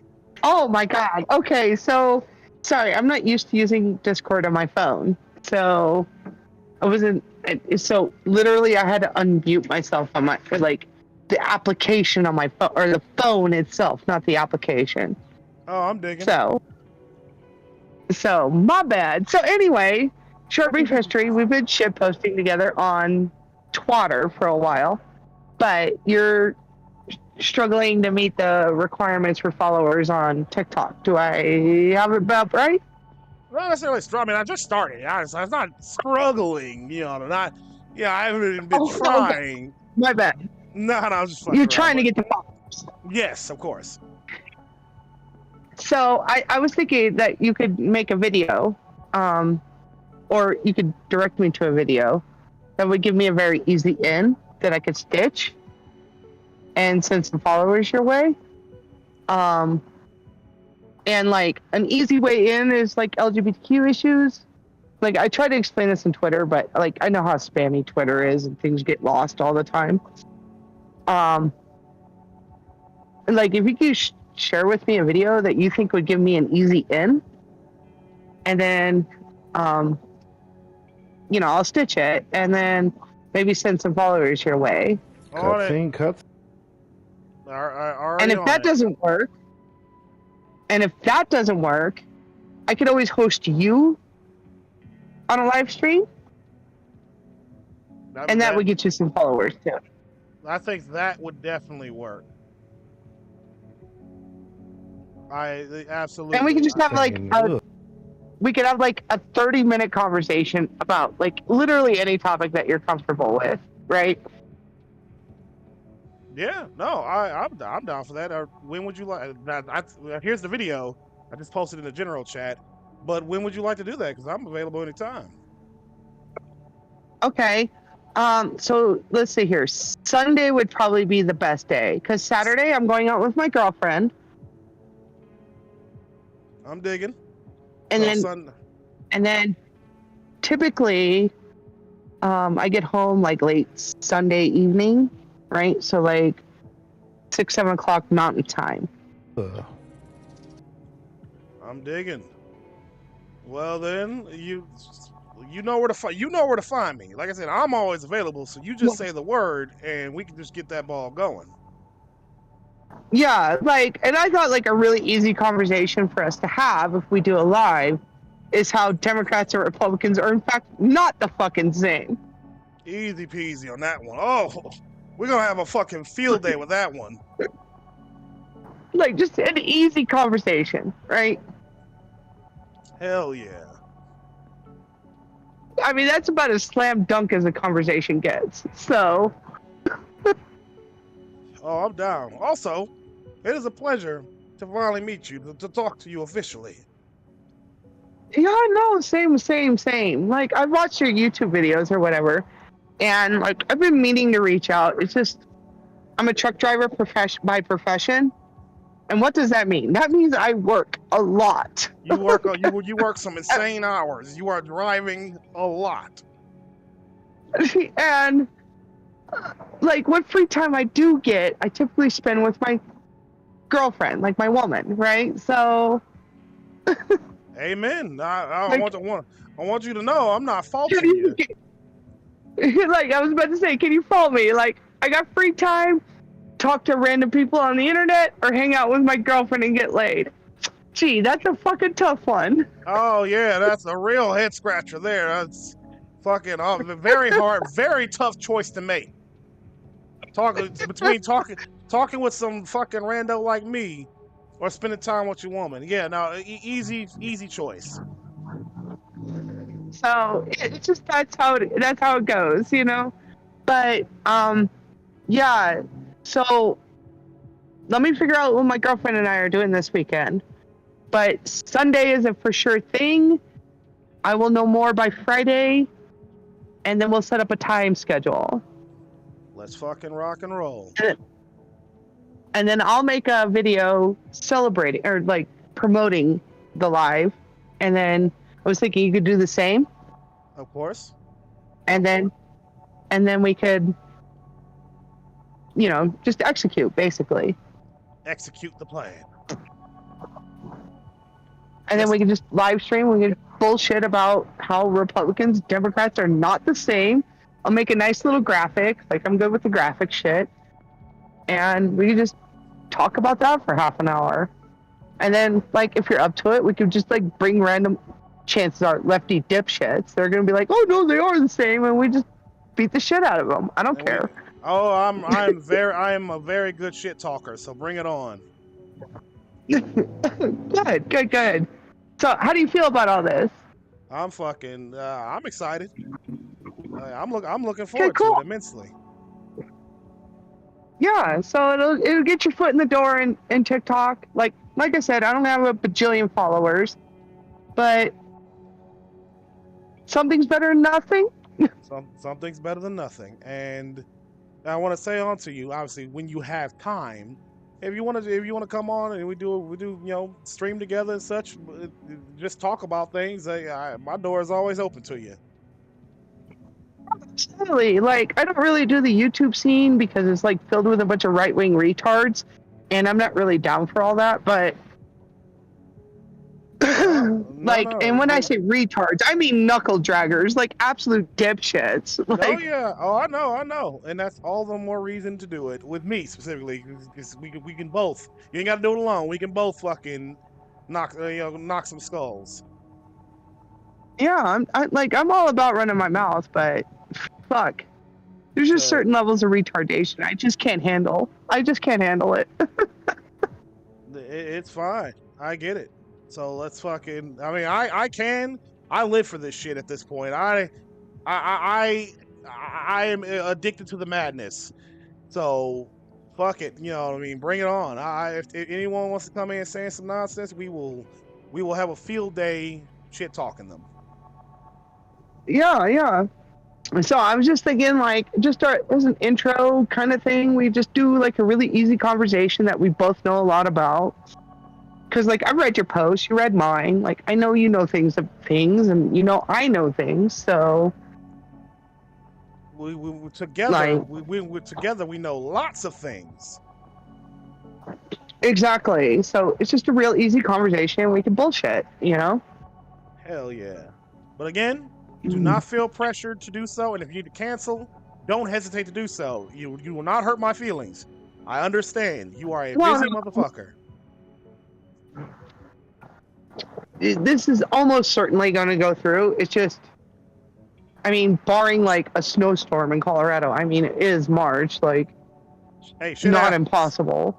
Shit happens. Like, not impossible, right? But barring something like that, it's most certainly going to go down sometime Sunday afternoon. I will let you know the exact details at least by Friday. Sounds like a plan. I'll be here. So this way you got a couple days to get ready. I don't know, maybe shave, wash your hair, that kind of basic shit. Amen. Because I know it's so much easier for you guys than it is for us girls. Because like every time I go on stream, well, that's 45 minutes I'm spending on fucking makeup and 30 minutes I'm spending on hair. Oh yeah. Nah, I'm digging. And me, I got short hair. And I'm gonna let you know, any followers you do get chances are going to be pretty edgy trans women, okay? Like, pretty edgy. That's fine. If you watch my videos, you'll see it. That is They're fine. edgy. That is fine with me. They're bitches, is what I'm trying to say. Bitches. That's what I'm saying. I love that shit. It keeps things interesting. So just get ready for that. But what's your maybe I can get you. What's your ad on Twitter? Someone in the chat's asking for it. At Naughty Word C. Naughty Word C. All one word? All one word. Naughty Word C. All right. Chainsaw, yeah, I just put it in the chat for you. And anybody else who's interested in her, here you go. Right here in the chat. You can find her on Twitter at Naughty Word C. Because like what content? I won't say I've watched every single video of yours on YouTube, because that would be a lie. But of the ones that I have seen, and by seen I mean I hit play and I drive down the road. I don't actually watch the video. I just listen. Right. Right. I've been pretty good. So, Well, because driving a 40,000-pound vehicle, or an 80,000-pound vehicle, excuse me, and watching a YouTube video really don't mix well. No, of course not. No, please don't ever do that. But I listen. I am both flattered and honored that you check out my work and that you were impressed enough to want to reach out to me and say, hey, let's fucking do a thing together. Well, I mean, I think you and I are both basically on the same page. Like, what I mean by that is, like, we're both lefties, right? Right. We just don't like the general lefty narrative that's going on right now. Amen to that. Like, we're the kind of prickly, spiky lefties that are just like, the fuck, can you guys be normal? Just a little bit every once in a while? Like, that's all can you I say hello, God? That's Like, all I ask. That's all I ever ask. oh, you're talking about universal housing and universal healthcare? I'm on board with it. Oh, you're talking about how Hamas is actually the good guys? No, you lost me. Sorry. I'm gone. Yeah, no, In the fucking woods. Yeah, I'm not entertaining that shit. Or like, all cisgender people are transphobic. Like, sorry, you lost me. You lost me, buddy. Let's dial that back a bit. No, believe me, I'm sure we're gonna have a ball. There's loads to say. There's loads to say and loads to talk about. We're gonna have a great conversation, I feel like. So I will let you know for certain by Friday, when the time frame will be, and then like I'll make it for like an hour. But if we go longer than that, I don't care, right? But just to kind of give me an idea when it's gonna be. And coffee. I don't fuck around with like idiots in my chat or whatever. I just ban them. Like, whatever. It's a big wide internet. Go fuck with somebody else. Amen to that. Go fuck with somebody else. You know, like you want to be an idiot? Go be an idiot. Like, I don't care. Go be you want to be an idiot? The fucking peanut gallery is over there. It is not here. Yeah, like, I got better shit to do and waste my time with idiots. So, no, I just wanted to touch base with you real quick. And kind of let you know what my thinking was and what I was asking for, and devoid of all like the Twitter spam that happens, like nudes in bio or whatever. But and see what you thought about things. So I think we're basically on the same page. I will let you know by Friday what the ultimate plan's going to be. The Stitch you can expect probably on Friday or Saturday. I'm digging. Because I feel like we can do both. Like, there's no reason I can't do both. Like, the only reason I do the Stitch right now is I ain't got a full face of makeup on and my hair did, and like all that other bullshit that goes along with being a girl, right? But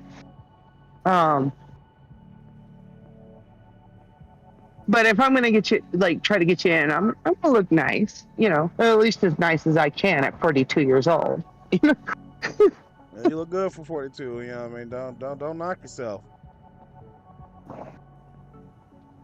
Yeah, but I don't look like an 18-year-old trans girl either. So, like, there's an in between somewhere in there. Fair. I mean, people keep there's an in between in there. I don't look 29. People keep telling me I look fucking 40. So I get you. No, I think you're about my age, give or take. No, I'm 29. Are you? Oh, wow. Yep. I don't take this the wrong way. You look much older than you are. I just fucking said that. You too. Everyone says that.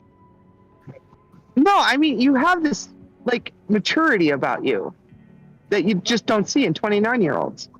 Oh. Well, I appreciate So that. that's No. I want to be clear. it wasn't based off of your appearance. It was based off of your like personality. Yeah, I want to be clear. I want to be clear about something though. I was just giving you shit. It does not bother me that whether anyone sees me as older than I am based off look or personality. It does not bother me. I want to be clear about that. I was just messing with you. Oh, okay. No, it's the way you carry yourself. I just assumed in your like late 30s, early 40s. Just did. Yeah, no, I've been through enough, but unfortunately, I'm incredibly introspective and learned from everything. So I guess I'm just but then more again, like, what's up? Then again, now that I think about it, like, I don't know what it is, but there's a lot of black guys that like being with trans women. Okay. You know what's funny? A trans friend of mine, trans woman, said the exact same thing, and now I'm worried. Yeah, no, I know. Like, there's a lot of black men that will DLB with a trans woman. Like, they have no issue with it whatsoever. That is. I don't know. It's wild. It is wild. Like, white guys, when they're into trans women, like, they're all about it. Like, they'll chase us to the fucking gates of hell. But like black men, they'll be into us. They just don't want anybody else knowing. They don't want anybody to know about it. Yeah. Like when a white guy's into trans women, that's all he's into. Like he don't give a fuck about men. He don't give a fuck about cisgender women. He don't give a fuck about anybody else. That's what he's into, trans women. But black men, I don't know. Like there's a lot of black men that are into trans women, but they want to be quiet about it. You know, Yeah. Mexicans can go either way. Asians can go either way. And by Asians, I'm including like Filipinos but like Indians, like people from India. So I'm not talking about Native Americans. Indians, when they're into trans women, they're fucking into trans women. Like they're like white guys. So are Arabs. You know, I sincerely wish that I could understand, but because I'm not trans, I don't. But at the same time, I get it. Like I believe you. I want you to know I believe you. That is No, some, obviously. That is some wild shit, ain't it? Obviously, I'm painting in very broad strokes here, but this just is a general trend I've noticed in, 12 years dating as a trans woman? Like, I know things at this point. Hell yeah. You know your shit. You know your shit. And again, it'd be one thing if I hadn't heard this from other trans people, but I have. So yeah, that's why I'm like, holy shit, she's right. You hear it enough times, it becomes pretty fucking hard to not just be like, okay, there's definitely some truth to this. We all can't be lying. We all can't be lying. You all can't be lying if you're all saying the same shit.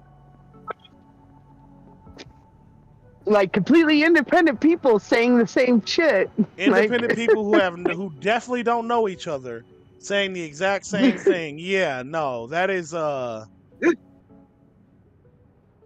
fucking wild. Yeah. Anyway, I'll let you get back to your evening. Hey, I'm not. But get back to my evening. No rush. Oh, okay. If you want to bullshit, I could bullshit. But I was just like not trying to hold you up. You know, hold me up. There was somewhere I was supposed to go, but I guess that's canceled. So now I'm free. All right. Well, we can bullshit here. And if anybody that's listening wants to come bullshit, damn, that was a good hit. Sorry, I'm high as fuck right now. No, you're good. Damn, that was a good hit. I'm in Colorado, so I can smoke all the weed that I want right here on my balcony. Nobody gives a fuck. Love it. It's fucking life is great. I'm sitting on my balcony, smoking weed, drinking a beer. Nobody Hell gives a yeah. fuck. Fuck, I love Colorado. Hell yeah. I'm never leaving this goddamn state.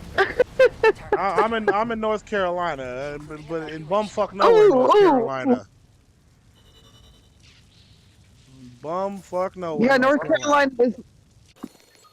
Carolina is not known as a weed-friendly state. One day it will be. I'm pretty confident it will be one day. Personally, I mean, it's been on the books for quite some time. They just haven't gone on and done it. You want to hear something interesting? Hit me. Okay, so it requires 3/4 of states to force a constitutional amendment, which, if I remember correctly, is 36 states. 32 states have completely legalized marijuana in one form or another. So I'm talking about decriminalization, fully legal, and medical, right? Right on. If you add them up, it comes to 32 states. So if we get 4 more states, something like 4 or 5 more states on board, we could force a constitutional amendment that prohibits the government from criminalizing the federal government, from criminalizing marijuana at all. That would be fucking sick. Yeah, because constitutional amendments work one of 2 ways. Either Congress comes up with it, or the states come up with it. Now, if the states come up with it, if the states do it, they literally shove the amendment down the throat of Congress, and they can't really fight it. They really don't have any means to fight it because it comes from the states. There's no filibuster. There's none of that bullshit. It goes straight down their throats. This is what's happening. Make the law or make the amendment. President signs it. Like, it's that fucking hardcore when the states come up with it. That would be pretty fucking And sick. Yeah, and all it takes is like a state to. So, like, you ever heard of state compacts? State compacts? Are you familiar with it? Compact, like, a compact car, but like a state compact. Yeah, no, that's a new one to me. Okay, so it's what a state compact is. Like, there's tons of state compacts. Like, there's the Rocky Mountain Water Compact, for example. And that's how the states that are affected by the Colorado River, it's a compact, an agreement by states, how water is distributed from the Colorado River. Okay? That's just one example of a compact. There's dozens and dozens and dozens of compacts, and they all affect different states differently. But all it takes is one state to say, hey, we're going to make a marijuana compact. So let's say California and Colorado make a marijuana compact. Likely what that would involve is any marijuana moving from Colorado to California and back and forth would not be regulated. So you can take your bag of weed from California and bring it to Colorado and vice versa, and nobody's got shit to say, right? Right. So that's an example of what this compact could start out as. Now, the thing is Colorado borders Arizona, New Mexico, Oklahoma, Nebraska, Kansas, Wyoming, and Utah, right? Now, of those states, borders. New Mexico is pot legal. Arizona is pot legal. And Arizona is connected to California, pot legal. So what Colorado might do, like hypothetically, is create a compact. If states form compacts, the federal government can't touch them. So technically you're still transporting a narcotic by the federal government across state lines. But what the states will say is, if you bring weed from California to Arizona to New Mexico to Colorado, so basically you're traveling the I-40 to I-25 interstate, right? You're bringing pot into those states and back and forth. These states agree to never charge anybody for bringing weed across state lines. The states won't hold anyone accountable. The feds still can, but the states won't. Mm-hmm. So you just gotta hope you don't get caught by a federal agent. So, like, as long as there's no federal agent at state border checkpoints, which basically there never is. Yep, because we don't have borders between states, baby. We don't have And I'm a truck driver. I know borders between states better than most, okay? Like, if you're driving a commercial vehicle and you go from, like, Colorado to New Mexico, there will be federal agents, DOT, Department of Transportation, inspecting your truck. But they're not inspecting Joe Schmo and his fucking Ford Focus going across the border. They don't give a fuck. Right They're just concerned about commercial vehicles. Yeah. Have you ever, like, you've crossed state lines before, right? Yes, I have. Has a federal agent ever demanded that you pull over and to inspect your vehicle? Not ever. Once. Not one. And I want to be clear. I've traveled all over the country, and that's never once happened. I could have had a dead body in my car. They would have never known about it. Mm-hmm. You see what I'm getting at? Like, this is the power that compacts have. Like, yeah, the federal government still has oversight technically, but it's not like federal agents are checking every single car that crosses a border. Nope. And by every single, I mean no vehicle that crosses the border between states. I mean, it's the reason why guns, like, easily get to states with, like, guns with lax state, with states with lax gun laws are where the guns in states with, heavy gun laws get to.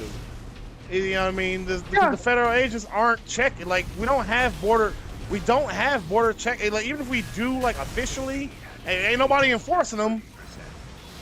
Yeah. Yeah. Or the same thing, like we said with, like, states like Texas where they banned abortion, right? Like, nobody is stopping. There's no, like, state or federal agents checking every single car for a pregnant woman or a pregnant person, like, whatever PC language you want to run with. Now, Republicans would very much like to change that with regards to abortion. They would like to do the nationwide ban. I mean, there's just, like, no logistical way to enforce that, really. No, like, zero. Like, even if, like, they were like, we're gonna pass a national abortion ban, like, some states are gonna just tell the federal government to go to hell, like they did with drugs, right? Yep. Like, and there's literally no practical way to enforce that. That's not going to cause massive unrest, like, none whatsoever. Like, Republicans talk this big game about deporting all illegals, right? Right. Like, you're gonna have the military in every major city round up millions of people and expect everything to be hunky-dory fine? No, you're gonna have fucking massive civil unrest. Yep. Oh, fuck me. Sorry, there's just no way to enforce that. Like, there's just no way. that you're gonna realistically enforce that. None whatsoever. None whatsoever. I don't know why they even bother threatening to do it when I'm like, for one, ain't no cops gonna enforce it because ain't nobody trying to be doing checkpoints and stopping people everywhere all the time. Like American cops are pretty fucking lazy. Like they're not that invested in this. Like ICE might, Yeah. the ICE agents might, because them motherfuckers are crazy. But Joe Schmo cop, even state troopers ain't that interested. Like even like the most motivated ICE agent can't stop every single car on the interstate. Like we would experience gridlock that's just unimaginable. And ain't nobody trying economic gridlock. Fuck no, ain't nobody having that. Yeah, like there's just no way you're enforcing that. None whatsoever. Like it's just crazy to me that like these right wingers will talk about like, well, we need to stop everybody and check everybody's home. Like, do you have any idea the amount of chaos you would create doing that? Do you have any idea? Like even like the most racist white family is not going to be down to having their house searched for illegal immigrants in their fucking apartment. Like, it's not going to happen. It's unenforceable. Because I'm like, you forget what country the motherfuckers forget what country they're in. Americans are just not going to comply. It's just not happening. And then, like, this is even ignoring, like, the economic fallout of this. Like, even if you were to round up all the illegals, let's just give it to you. You wrapped up all the illegals and you deported them. So how's your agricultural industry doing? How about your construction industry doing? How about your trucking industry? How are they doing? Oh, not so great? What are you going to do about that? Construction would stop almost overnight. So would agriculture. Like, yeah. And by the way, that's your food, and that's how you transport said food. What are you doing now? Yep, it's the fuck out of here. It's fucking stupid, and it's wild to me that they're even entertaining it. That they're even pretending that this is a thing that's gonna happen. That they're gonna do, that anyone's gonna enforce, and it's like they don't even imagine the fallout. Even if they succeeded in enforcing it, they can't fathom the fallout the way you and I are. Like, do you understand how important logistics is to a country as big as the United States is? When I say big, I'm not talking just in population. I'm talking about land area. You have to get shit from point A to point B. Goddamn. Oh, by the way, you just cut your trucking force by 50%. So tell me, how are you going to get your grocery shelves filled? I'm waiting. How about the medicine in your hospitals? I'm waiting. Yeah, nah, it would be an uproar, and there would be another January 6th, but done by business owners and CEOs, being like, bro, what the fuck? Y'all need to stop this now. You are fucking our businesses over. Yeah. And everybody else would be like, when the shortages start, oh, the fucking shortages. Yeah. Like, it wouldn't even be just, like, the bourgeoisie, right? Like, it would just be everyday people, like, why the fuck doesn't my grocery store have groceries? Why doesn't my hospital have medical supplies and medicine? Like, why doesn't my gas station have gas? Like, it'd be, like, fucking apocalypse. It would be all for what? To chase down some illegal immigrants? Yeah, nah. Yeah, nah. Because, like, as a truck driver, I can straight up tell you, the vast majority, or not a vast majority, okay, a huge chunk of truck drivers, like, not a majority, but a huge chunk of truck drivers are very obviously not American. right? Oh yeah. Like American citizens. That's what I mean by American. Not Yeah. necessarily they're not white, but not American, right? Like No, you know, no, there's I get you. I get you. and there's Arabs and there's Mexicans. Like there's a huge population of truck drivers that are not American, and that's fine. I don't have an issue with them. Whatever. You're working your butt off. You're doing what I'm doing, and you're earning your keep. And by my measure, they're truckers. Like I don't fucking care. You want to lay out your mat and pray to the sun in the evening? Like that's not my fucking business. I don't give a shit, right? Like that happens all the time. Like I'll be parked next to a truck, and next thing I know, this guy is fucking rolling out his mat and he's praying right next to my truck. I don't say shit. I just drink my beer and smoke my cigarette and fuck his bullshit. You know? Like I don't care. Doesn't fuck me anyway. But amen to that. Fuck me. But the idea that you're just gonna like get rid of all illegal immigrants and everything's gonna be perfect, fine, and happy, that's fucking delusional thinking. Delusional thinking. It's a fucking fantasy. And if we had a better political system or a better political media, we wouldn't even be entertaining it. Yeah. And like I hold mass media as accountable for this like line of thinking as I do right-wing politicians. Like CNN, MSNBC, like all these mass media companies should be doing a far better job of explaining how important migrant work is to the U.S. economy. Like they should, because instead of entertaining the idea that maybe things would be fine if they all got deported. Maybe everything would be perfectly fine. Yeah. You know, it'll be fine. It won't affect anything. And in fact, our wages will increase. Like, it's just magical thinking. It's just magical thinking. That's all it is. And it's based in no statistical evidence. Like, none whatsoever. It's just magical thinking.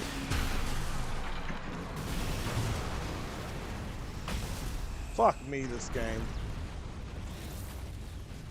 This fucking guy is tough. What are you playing? Armored Core. I was playing Rebirth, Final Fantasy VII Rebirth, before I was talking to you. Oh, how do you like it? That's a game I really want to play. So check it out. Final Fantasy VII. This is true. I was a teenager when it came out, and when it came out, it was my least favorite Final Fantasy. Really? Then they came out with Final. Yes, and then they came out with Final, and I'll explain why. Just give me a little bit of birth here. And then they came out with Final Fantasy VIII, and I hated that even more. But the reason I initially didn't like Final Fantasy VII, it has massive plot holes. Massive. Like, if you just play the original Final Fantasy VII game, it has massive plot holes. And whole lot of questions, not a lot of answers. Now, context is important. Now, prior to Final Fantasy VII, but the Final Fantasy franchise, right? The franchise. So Final Fantasy 1 through 6 was, or just broadly JRPGs, Japanese role-playing games, were primarily known for their storytelling. That's why people played them. You played Final Fantasy VI because the storytelling was great. Okay, with 5 and 4 and 3 and 2 and 1, right? The storytelling was good. That was their marketing. That's what they marketed themselves as, right? Right.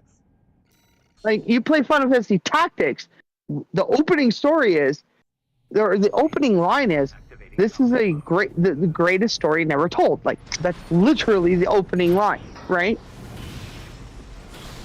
And the Zodiac Brave story or whatever, right? So so Final Fantasy VII comes out. I am like 14 years old or 15 years old, something like that. And I play it, and I hate it. Because the story sucks. Like, the great story they're trying to tell is okay, it's good. But it's so filled with massive plot holes that I end up hating it. Now, fast forward to the future, they came out with Crisis Core, the games with Vincent, what were they called? Dirge Cerberus, Dirge right? Cerberus, yeah. Right. So they came out with auxiliary games, and they came out with the movie. Advent Children. Yes, Advent Children, and those kind of filled in the plot holes a little bit. And then they came out with remake and intermission, and all the plot holes were filled in. And now I love the story. Oh yeah, I think they took it to heart that people complained about the fucking plot holes. That like it's a good story, but with a lot of potential, but there's a lot of a lot of problems, a lot of holes that need to get filled. And all these fucking auxiliary games and movies and tie-ins and shit have been made to fill in those plot holes. And now Rebirth, the newest one, is all that shit, the culmination of it all. Yes. They actually turned one of the, like, prior to all this shit, one of the worst stories Final Fantasy has ever done and made it into something great. And I love it. Like, if you don't have Rebirth, and, like, first you have to play Remake and Intermission. You have to play them. Sorry. And, okay. That's their word. You have to badass Final Fantasy. I'm on the phone. Sorry. First, you have to play Remake and Intermission, and then play Rebirth. It's totally worth it. Like, all the screwy potholes are filled in. Like, and then not only did they fill in the plot holes, they added so much more, like, intense content. Like, with fate and destiny and, like, I mean, like, I'm not saying, like, Final Fantasy VII was always bad. Like, it had its high points. Like, it was ballsy in many ways. Final Fantasy VII, like, here's what praise, like, the original game, here's what praise I'll give the original game. It was very ballsy when it came to, kind of exploring gender, poverty, and corporate oppression, just to name a few. Like, It was very, very, very, very ballsy in those areas compared to other Final Fantasies at the time. Like, compared to Final Fantasy 6, 5, 4, 3, whatever, right? It was very, very ballsy. So, like, I don't have, like, all spit and venom to the original Final Fantasy 7, but I do have, like, fundamental deep issues with the original game. But Rebirth, Remake, Intermission, Dirge, and Crisis Core has done a huge job at lifting the heavy shit that game originally gave. You know what I mean? Oh yeah. I just an aside, I love Dirge of Cerberus and especially Crisis Core. And it's very, very clear once you play Crisis Core, like the remaster, where the inspiration for Final Fantasy VII Remake came from. Like, it's very, very, very clear. The battle system is almost identical. Like, almost identical. It's a very good game.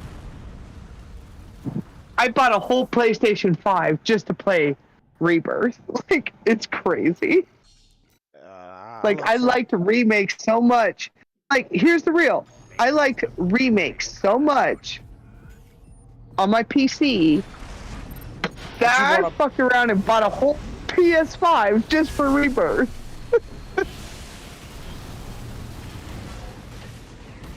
No, Who does that? That's high praise.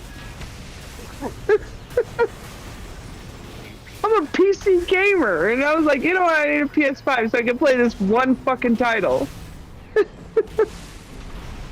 A few months earlier. That is high fucking praise.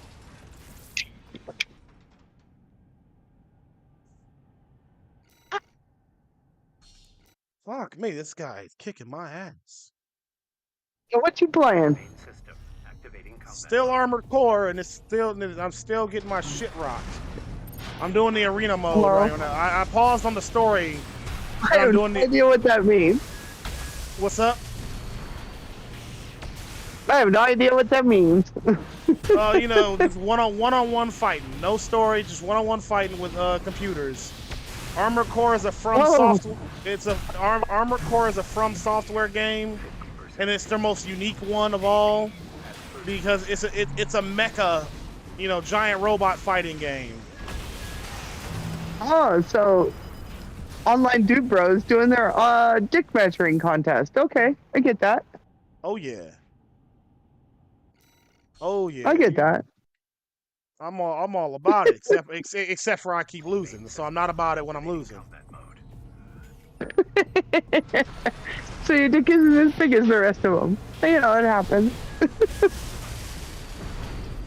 Come on, be still, you son of a bitch. Motherfucker. Put that shield away, you pussy. Like, no, like, some games just... So I really like Age of Empires 4, right? Yeah. And I thought, I beat the computer on, like, expert, like, all the campaigns. I beat them on expert or hard mode or whatever it's called. And I was like, oh yeah, I'm ready for online shit. And then I go online and I get fucking rocked. And I'm like, yeah, I ain't ready. Oh shit, I'm about to die. Fuck, I almost beat him and he got me. Yeah, online play and fucking PvP and shit. Oh man, that shit's rough. I mean, like, cause like when you play against a computer, like, or like the campaign scenarios, like everything they do is scripted, right? Like you know when they're gonna attack, you know what to prepare for, you know what units are gonna be building, yada yada yada, right? Easy peasy. But online, like even on like the hard expert modes or whatever on versus the computer, like yeah, you're gonna fucking rock them once you understand their pattern. But online, like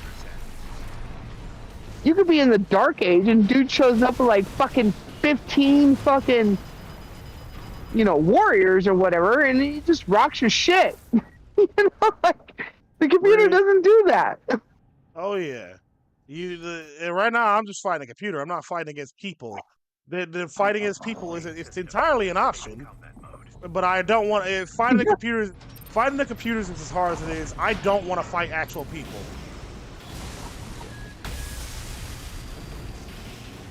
Played Age of Empires 4, by the way? Age of Empires, no. No, I mean 4. Like, not Age of Empires, not the original. Like 4. It's a beautiful game. Very, very involved. I will definitely try it out myself. Fuck it, why not? Well, I'm about to play. What's up? I think AOE 4, Age of Empires 4, is actually on sale on Steam right now. Or at least the last I heard. Got him. Oh, nope, never mind. But yeah. Fucking hell. So, well, my dinner... It's up? time for me to eat dinner. Aww. Time for me to eat dinner, which I gotta get off the phone. I'm sorry. I know, it's but okay. I'll hit you up Friday at the latest, and we'll talk about what we got to talk about. Hell yeah. It was a pleasure talking to you. It was nice meeting you. Yeah, ditto. You have a good night, okay? You too. All right, bye. Bye. Ugh, fuck me. This game. Why is everyone so mean to me? How do I disconnect on my phone? Oh yeah, Try to disconnect. here. Let me. I think I can just. Yeah, I just can, boot me if you will. yeah, I'm gonna disconnect you. 1 second. Bam. All right. It is gotten late. I'm done talking to people.